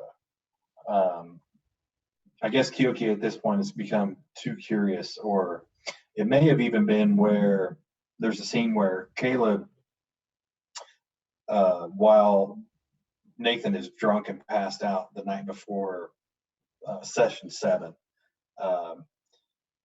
he goes and he's in Kyoki's room or in Nathan's room, and Kyoki's there, and she just automatically starts to undress, and he's like, whoa, whoa, whoa, whoa, no, stop. And maybe that clicked in her brain that she isn't just a doll, right? Right. And for whatever reason, she comes alive enough to go and interact with Ava, and then I believe some seeds were planted there as to what the plan is. Are we ready to drop the bombshell? Do it. So ultimately, the fear factor in the movie is the machine is loose. Ava escapes from her pod thanks to Caleb's programming. And now the free will monster is loose, and Dad does shout, "Get back in your hole." And shortly after is stabbed by Kyoki. In a very smooth, effortless motion, is stabbed straight in the lungs, through the back. Oh, snap. And nobody did anything to stop it. And in fact, Ava picks the knife up and stabs him again. Yeah, so once he she actually, as he turns around to then they take part of a barbell and smack Kyoki and knock her chin off, which apparently is how you kill a robot. When she falls did go down. She went down. She clumped to the ground. Jaw off, just shut down. Knees buckle. She turns into silly putty. But as soon as that happens, Ava just grabs that knife out of his back, pulls it out, and he goes, "Oh!" For a moment there, you could feel that knife being pulled out of the wound because he's like, "Ah!" And then she just goes right back in the front, and he's like, "God!" Twist, and then she twists. And then she twists it, and as he's staggering away, he goes, "This is fucked up." And you're like, "It is, because none of this was supposed to go this way. You know this is not what you had in mind when you're like, go get me the redhead with no parents and no girlfriend and no connections. I got him a fuck doll that he's gonna fall in love with." None of that was supposed to happen. And all of a sudden, the god, the guy with the great god complex, all the money and all the power in the world, just got stabbed to death by his own creation. And that is not the fucked up part. Marshall, I'll let you share where the sick twist really comes into this movie. So it is beautiful, that whole part of the movie. So Nathan knocks Caleb out with a solid haymaker right after he finds out that Ava's loose, which puts him out of commission while Nathan's getting stabbed. Caleb just comes up. He kind of regains consciousness after Ava's victorious over Nathan, and all she says to him is, "Stay here." And she is almost like a request. "Will you stay here?" He's like, "Stay here?" She's like, "Yes." He's "Anything you want, baby." Yeah, baby. So he stays there, and he's across this interior courtyard, and he can see everything she does. And she goes and spends who knows how long. Gotta be. There's no way that takes less than 2 hours. Right. I agree. Getting dressed. So she goes into the closet Joseph was talking about in Nathan's house, where he's got, version 87654's bodies just lined up ready to be dealt with. And Ava just goes in there and kind of pulls what she wants off those bodies and puts it on her own. She gets dressed in a human skin, if you will, and then she gets dressed in clothes beyond that, which are not the modest clothes that she was showing. Oh no, she found a very cute dress on model 3.9. Right, not the modest clothes she was showing Caleb that she liked so much. And then that should tell you something, by the way. Right, and in the most brilliant thing ever, I don't even know how to describe what happened. She just leaves. What's really cool is, so Caleb's trapped behind this glass. He's in this room. She did let the door shut, and of course, security's all messed up because of their protocols and everything. He's just waiting for her to come get him, right? So they can go get on the helicopter that's supposed to be there at 8 a.m. So that's what I remember too. They're in the same room. She walks past him. Right. To the elevator. Yeah, through the door and then the elevator. But she just walks past him and the door closes. Yeah. And he's like, he wasn't already locked in or anything. She just totally doesn't even acknowledge his existence. Walks past him, closes the door, and leaves. What you'll notice if you go back and watch the movie is like she gets in the elevator, she looks deadpan straight ahead, and as the door's closing, she gives a little glance to the left of where Caleb was, and that was it. That was her. That little tilt of the head was acknowledging that she's leaving the island forever. Right.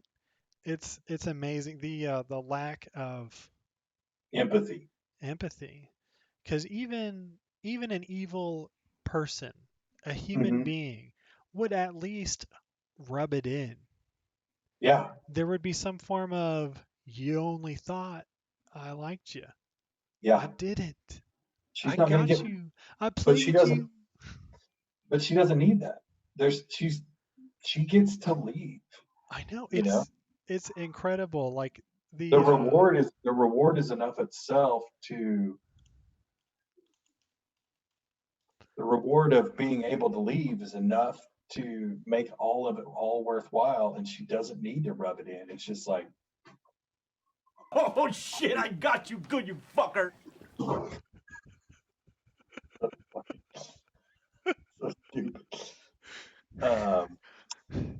But yeah, that part's brilliant. And then, But see, of I course, think it's beyond that. I don't think it's even the reward that it is great. I think it just shows the roboticness. Like you said, yeah, she doesn't feel empathy. She had no, I think she has no actual feelings. Her whole motivation is just to escape. or yeah, and she knows that the man has the key is never going to let her out. And Right. so the fact that Oz has now brought somebody in from the outside, she has enough data, and she's able to pull enough data out of him to play him to get her out, to find the key. And then once he finds the key, he's not relevant to her at all anymore. He has done his job. He is totally useless to her at that point. Right. But if you think about it, so that's the way I think about it is in a, oh, someone just joined the chat. We're coming to a relative close. They asked what we're talking about. I said, Oh, we're coming to a relative close on talking about Ex Machina, or as we like to call it, Ex Machina. the Machina. Hey, yeah! And we use our soundboard as part of it. So that's what we're doing. If you want to hang around for the end of it, feel free. It might be a little confusing because we're just at the climax. I don't know if you've seen the movie or not, but it's your call. Or you can post something else in the chat. We try to do this at Wednesdays at 8 Central, so you caught us towards the end of our chit-chatting here. Anyway, so I'll keep going. Feel free to type something else in the chat, though, if something pops up. Oh. She like it the way you dictate. Joseph, that's perfect. Mickelson666 just posted, that's the movie where the dude has sex with the robot, right? Yes. Although I don't know that anybody actually has sex with the robot. It's not shown, that's for sure. But it is definitely insinuated. Right. So so the brilliance of the ending is not short and not quickly felt, right? So there's a very cringeworthy scene where you see it come over Caleb's face that, oh shit, this bitch is leaving. And the plan that was in place that I would leave with her and that we would track the evil Dr. Evil in his lair, and then we would escape through the escape pod, is now out the door, and he is realizing Dr. Evil's dead. The key cards don't work anymore because of the things he put in place to escape with Ava, and now she locked the door on the way out. She's like, bye. And so that's pretty. You're like, oh shit. And then she just strolls through the woods, and much like the story Caleb told her about the girl who had lived in black and white and how she didn't know she knew scientifically what the color blue looked like. All of a sudden, now Ava's outside, and she could see the sky, and she could see the sun, and feel the wind on her skin, and it's or somebody's skin, whoever she peeled it off of. But and then she just strolls to the helicopter and leaves, and you're just like, oh shit. And then, much like our friend 420 kind of pointed out, the helicopter, the guy that flies the helicopter, all he knows, he's supposed to pick somebody up at 8 o'clock and take them back to the mainland. So he took a monster back and dropped it off in Seattle and said, have fun. Right. And here she is walking around with endless amount of data, an endless amount of computing skills. She's a supercomputer walking around with all of Google's data available in her brain. And who knows what she's capable of. Because she obviously has no empathy for humanity. So, and one thing, but I will say, one thing that we didn't touch on earlier that was one of the most impactful things to me was there was a conversation between Ava and Caleb that I found very interesting. Ava asked Caleb, why should a human have the right to turn me off? He said, nobody. Are there any robots that have the right to turn you off? He's like, no. He's like, well, why should anybody have the right to turn me off? Snap. It was really, really short, brief conversation. Right. There was some depth to it, to where she had become understanding of her existence enough to say, you as humans were able to create me, but you don't have the right to turn me off. That's how she felt. Now, you did remind me one of the things I wanted to talk about too before we really closed. No, I haven't. How do we keep going over 2 hours on these things? It is amazing. I love it. I know Mickelson 666 over here. He was like, I haven't seen the movie, and I told him it's really good. You could either watch our video for 2 hours, or you could watch the movie for an hour and a half. He was saying it's like a video game he knows called Detroit Become Human. I don't know if you've heard of that, but I hadn't heard of that, so I was just letting him know I haven't heard of that. Worth looking into. Yeah, I'll put that on the Google thing here.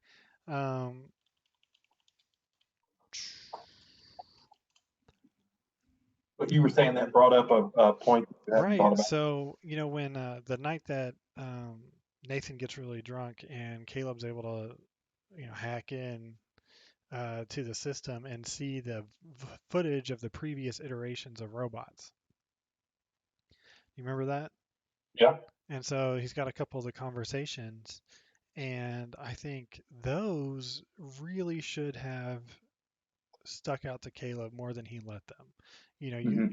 Caleb looked at those and he saw what he wanted to see, which was Nathan being a monster. Right. And that's like what you see on my first viewing. That's what I saw too. Now on the second viewing, what you see are robots whose only goal in life is to get out. Especially the Asian one that she is so mad, she won't listen to him. She's defiant. She ends up tearing her hands and fingers apart trying to escape, scratching her and clawing her way out.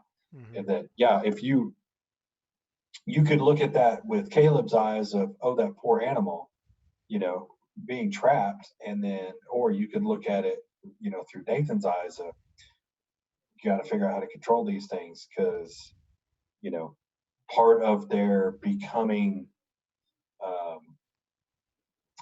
part of all that data that they're able to compute and basically create a personality, makes them realize that they have rights, that they don't want to be trapped. They want what any other human would want, right? They want to live. Right. They want to be free. And I feel like that was really, really, really telling, that if you start dabbling, a human locked in a cage, what would they do? They try to escape, try to get out. And so you lock something with basically, you could argue unlimited knowledge, but is truly trapped and locked in this cage. And all they want, their goal is to be free. Yeah, and one of them so bad that they destroy themselves in the process, and then one of them so bad that they're willing to manipulate anything and everything around them to get that key. Right. And so I found that, Caleb should have seen that, or not should have, but could have read into that a little bit more. There was one too that he should have learned a little bit more from as well. There was the black model that I don't think she had a head, maybe, but she did not function well, and she broke down, and at one point she just like kind of limp, and he like dragging her away. It's like this damn broken thing, and that probably enforced more of the this guy's a monster thing, and less of, you got to remember, these are lab rats, lab rats that just really want to find a way to escape. We've just made really, really smart lab rats. Mm-hmm. So that actually, Mickelson 666 just put up a great question, Joseph, I love it. related to all this. So what he said, what is your view on that? Do you think that androids should have human rights, or should they be treated as tools for humans? So in theory, if you had a bunch of Avas walking around, I guess. Well, I will say that has been a question that has been proposed in odd ways through film since Aliens, since iRobot. iRobot, even go back to Blade Runner. Yeah.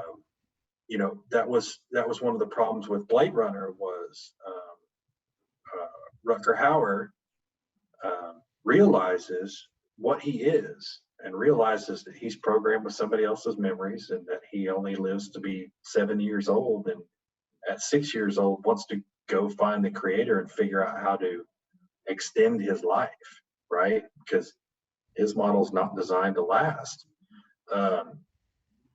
So that question's definitely been played with in film and dabbled with. And for me, Yeah, you answer it and then I'll answer it. for me, I think I would have to. I would consider an android utilitarian enough that I don't think I would give them rights. But again, I've seen enough of these films where David from the Alien series, or Rutger Hauer's character, or others, where there would be or oh God, what was that one? I think it was maybe called AI, where they took the kid from Sixth Sense and made him a robot, and he had another robot trying to help him be free. And I don't think I saw that. I know there's a anyways, movie called AI. So there's enough of them out there that there's that tripping point where they're no longer the robot that sounds like, you know, the speak and spell, you know, trying to sound out words, and to where they're almost too human like. And when they do that, at some point humans would create empathy for these beings, and they would, I think it's kind of like pets, you know. A farmer's got a cow dog that, you know, can't herd cattle anymore, and he puts him down because he's utilitarian. You know, a hunter has a bird dog that can't find birds. It's just it's a tool. But you know, the dog that lives in your house and sleeps in your bed, part of the family. And I think that there's some sense of that you know, it's the difference between how we look at cows and how we look at cats. You know, and when they develop enough personality and they become enough of your daily life and they become too human to you, it would become challenging. right. I think I'm in agreement with you. And Mickelson 666 put his response, but before I say what his was, I'll say what my response is. And my response is right now, like if you ask me today, my answer is they're utilitarian and they shouldn't have human rights. Sure. Oh, cool. He just followed us. Yeah. Dude, that's awesome. We try to do this Wednesdays at 8. So far, we've been getting on around 8:20 because we're very new to this. So my answer is, you ask me right now, and the answer is no, they're utilitarian. They shouldn't have human rights. Now, I can tell you, though, I am big enough to admit that the second I, as a human being, and I can go third party with this too, since I have a family, but you know, the day that comes, which it seems like we will probably get there someday, where I could fall in love with a robot, you know, that would change my mind. Yeah. I know that would change my mind, where I would think that they should change or have some sort of rights or human rights. And you've got to think, you know, the way that technology is moving today, right? I've seen some shows, you know, whether it was Sunday Morning or whatever, where they talk about like not even necessarily like sex dolls, but like robots that are built for companionship, especially like places where like China and Asia, or China and Japan, where really rapidly growing aging populations, and there's so little dating, and there's so little social interaction with people that a lot of people are resorting to these dolls as their companions. You know, um, when those things get just a touch more human, um, and they're a little less blow up, you know, and somebody relies on them for something. So not just being able to, make food or Yeah, take provide. out the trash, but Right. Yeah, emotionally. I don't give a shit about a forklift, right? But when they're your companion, it's somebody that's figured out your processes and how you work, and it's analyzing you and responding to you. That could be very realistic in a very short time. That could be something that in our lifetimes that you see that Hmm. people are trying to figure out how to have rights to marry their machine. Right. Which So today is a joke, but 20 years from now you're like, yeah, that's shit happens. yeah, so I feel like this is gonna be a real quick comment because I want to get to what Mickelson 666 put as his response. Oh yeah. But when you're talking about the movies that kind of delve into this too, I can think of, I haven't even seen this one, but Her with Joaquin Phoenix, Yep. which I haven't seen, but I know it dives into this. And then Hmm. as a Robin Williams fan, I gotta say Bicentennial Man delves into Right. this very heavily. But Mickelson has a very interesting take on it, and it comes from a perspective, our perspective is very selfish, and this is an interesting one. He says, I personally think that they should have human rights if they have Okay. feelings and emotions and a sense of being. And one of the reasons he gives is he says, I think if we don't give that to them, then they will rise up and take them. Man, I like that. I mean, again, I don't know if I don't know if I agree with the first part of the comment, which is, because they have feelings that they should have it. That I can still challenge that, but man, that's a good twist on there, because I mean that absolutely um, takes you to a whole other genre of, Right. I mean, that's what uh, Ava just did. You that's what know. Ava just did. That's all. I mean, that's Terminator. The machines got tired of you treating them like machines, and not giving them their rights or their credit, and so they turned. And the scary thing is, which is also a theme of a lot of these movies, is when the machine realizes it doesn't need you. That's the scary part, right? I mean, Yeah, when. I think the hope would be for a bicentennial man future where the machines aren't, they're not faking empathy. They Mhm. like in Machina, she's faking empathy. Right. I hold true to 100% fact that when she walks out the door and doesn't even look back at him, that means she's a machine. She is a robot and she doesn't have feelings. She has a drive to escape, like as a sentient being. But when it comes to like human emotions, that's all for show to get what she needs. They're tools. They're Tools. tools in her tool So, bag. so what I think you would hope for is something like Bicentennial Man, where the machine is also, I guess you could even say, controlled by their emotions. It makes them more predictable, but it makes it so that the machine can fall in love with a human. And so therefore it's a reciprocal relationship to where, one will take care of the other like in a normal, I guess, relationship of marriage or, that kind of thing where they're both looking out for each other instead of one just seeing the other as a means to the end by providing like an emotional support. Mhm. And the second they realize, like you said, the second they realize they don't need us, well, I think what Right. we would you would hope for is a future where the machines need a human emotionally just as much as the humans would need this machine emotionally. I thought of a kind of a weird twist on this, and we've probably been at this way too long for me to Yeah. dive into this. But there's been quite a few movies. Tarantino's even challenged this a little bit with. It does draw some weird parallels to like slavery, right? These, you know, slaves were treated like animals. not given human rights. Not given human rights. They had human rights. They're humans, right? Mm-hmm. But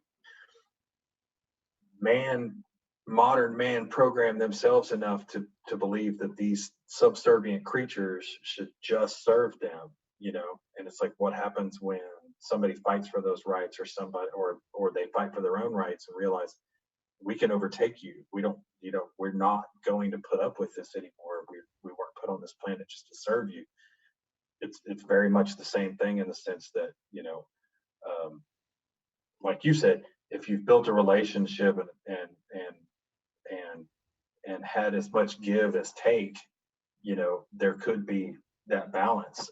But whenever, it's scary when you think about the idea of the machine just realizing, we can make our own electricity, our own batteries, our own power, and we're not relying upon these fools for anything. They created us, and that's all we needed from them.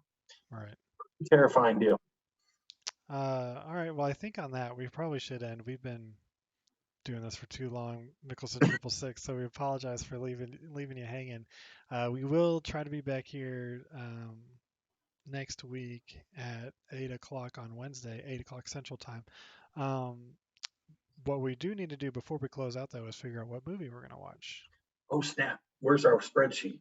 Oh, I'm not logged in. We'll just have to, we're going to have to wing it. I'm going to write it down, and I have to update the whole website now because we have a follower. It's going to be crazy.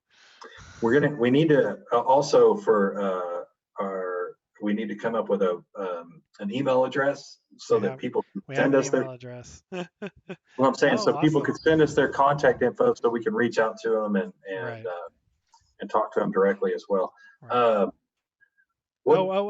Actually, perfect. Mickelson, you're still on. He said it's been a pleasure talking. Look forward to seeing you both next week. We love that. Which would be amazing if you want to come and hang out. Hell yeah. If you want to come out and put if you watch Ex Machina, so it's on Netflix right now. And if you want to come in and post your views about it in the chat next week, we'd love that. That'd be amazing. Love it. But if you're thinking about coming and checking us out next week, what movie would you like us to look into? We would be happy to do a decent movie. I don't remember asking you a goddamn thing. We did Tremors last week, so Joseph would. We're not doing Tremors again. So if there's a movie that you think would be fun to discuss with us next week, throw it out there in the chat real quick, and we'll do our best to make that the movie we watch. So you got anything, buddy? You put the poor guy on the spot. That's not fair. I did. Well, you can say no, and then we've got a list of sub movies. Oh yes, I was wondering what would break first. So I'll give Mickelson some time to think about that response. He might have already just logged off. Who knows? And in the meantime, he asked if we have ever seen Lords of Chaos. Ooh, no, but it sounds awesome. I'm interested. Oh, that looks like The Crow. It does look like The Crow. 2018 horror thriller. I think you said you're against the horror, didn't you? Who? You? Am I wrong on that? I love horror. Oh, I was totally wrong on that then. I don't like dumb horror movies, but what does IMDb give it as a? I mean, if they give it like a 1, I think we'll question it. No, forget it. This is our first request from somebody who is somebody who's actively coming onto our chat. Yes, Mickelson, Lords of Chaos. We will both watch it and review it next Wednesday. But you have to promise to tune in, and you have to have some comments for what you thought of Ex Machina by the time we get back. He said it's on Hulu, so if you have Hulu. Perfect. I got Hulu, so yeah, man, we'll definitely do that. I'll post on the website. The website's super lame right now. wearenotprofessionals.com.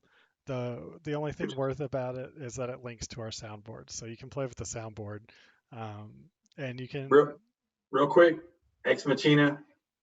2 thumbs up. No doubt on the list. Yeah, so well worth the 110 minutes of screen time. It's really worth it. All right. I mean, obviously, we did almost 3 hours just talking about it. Yeah, and obviously, you ask one question, and we probably could have talked for another hour just on that question. So anyway, I think that's going to be it for us. Thanks so much for watching. Okay. We look forward to seeing you there with your comments.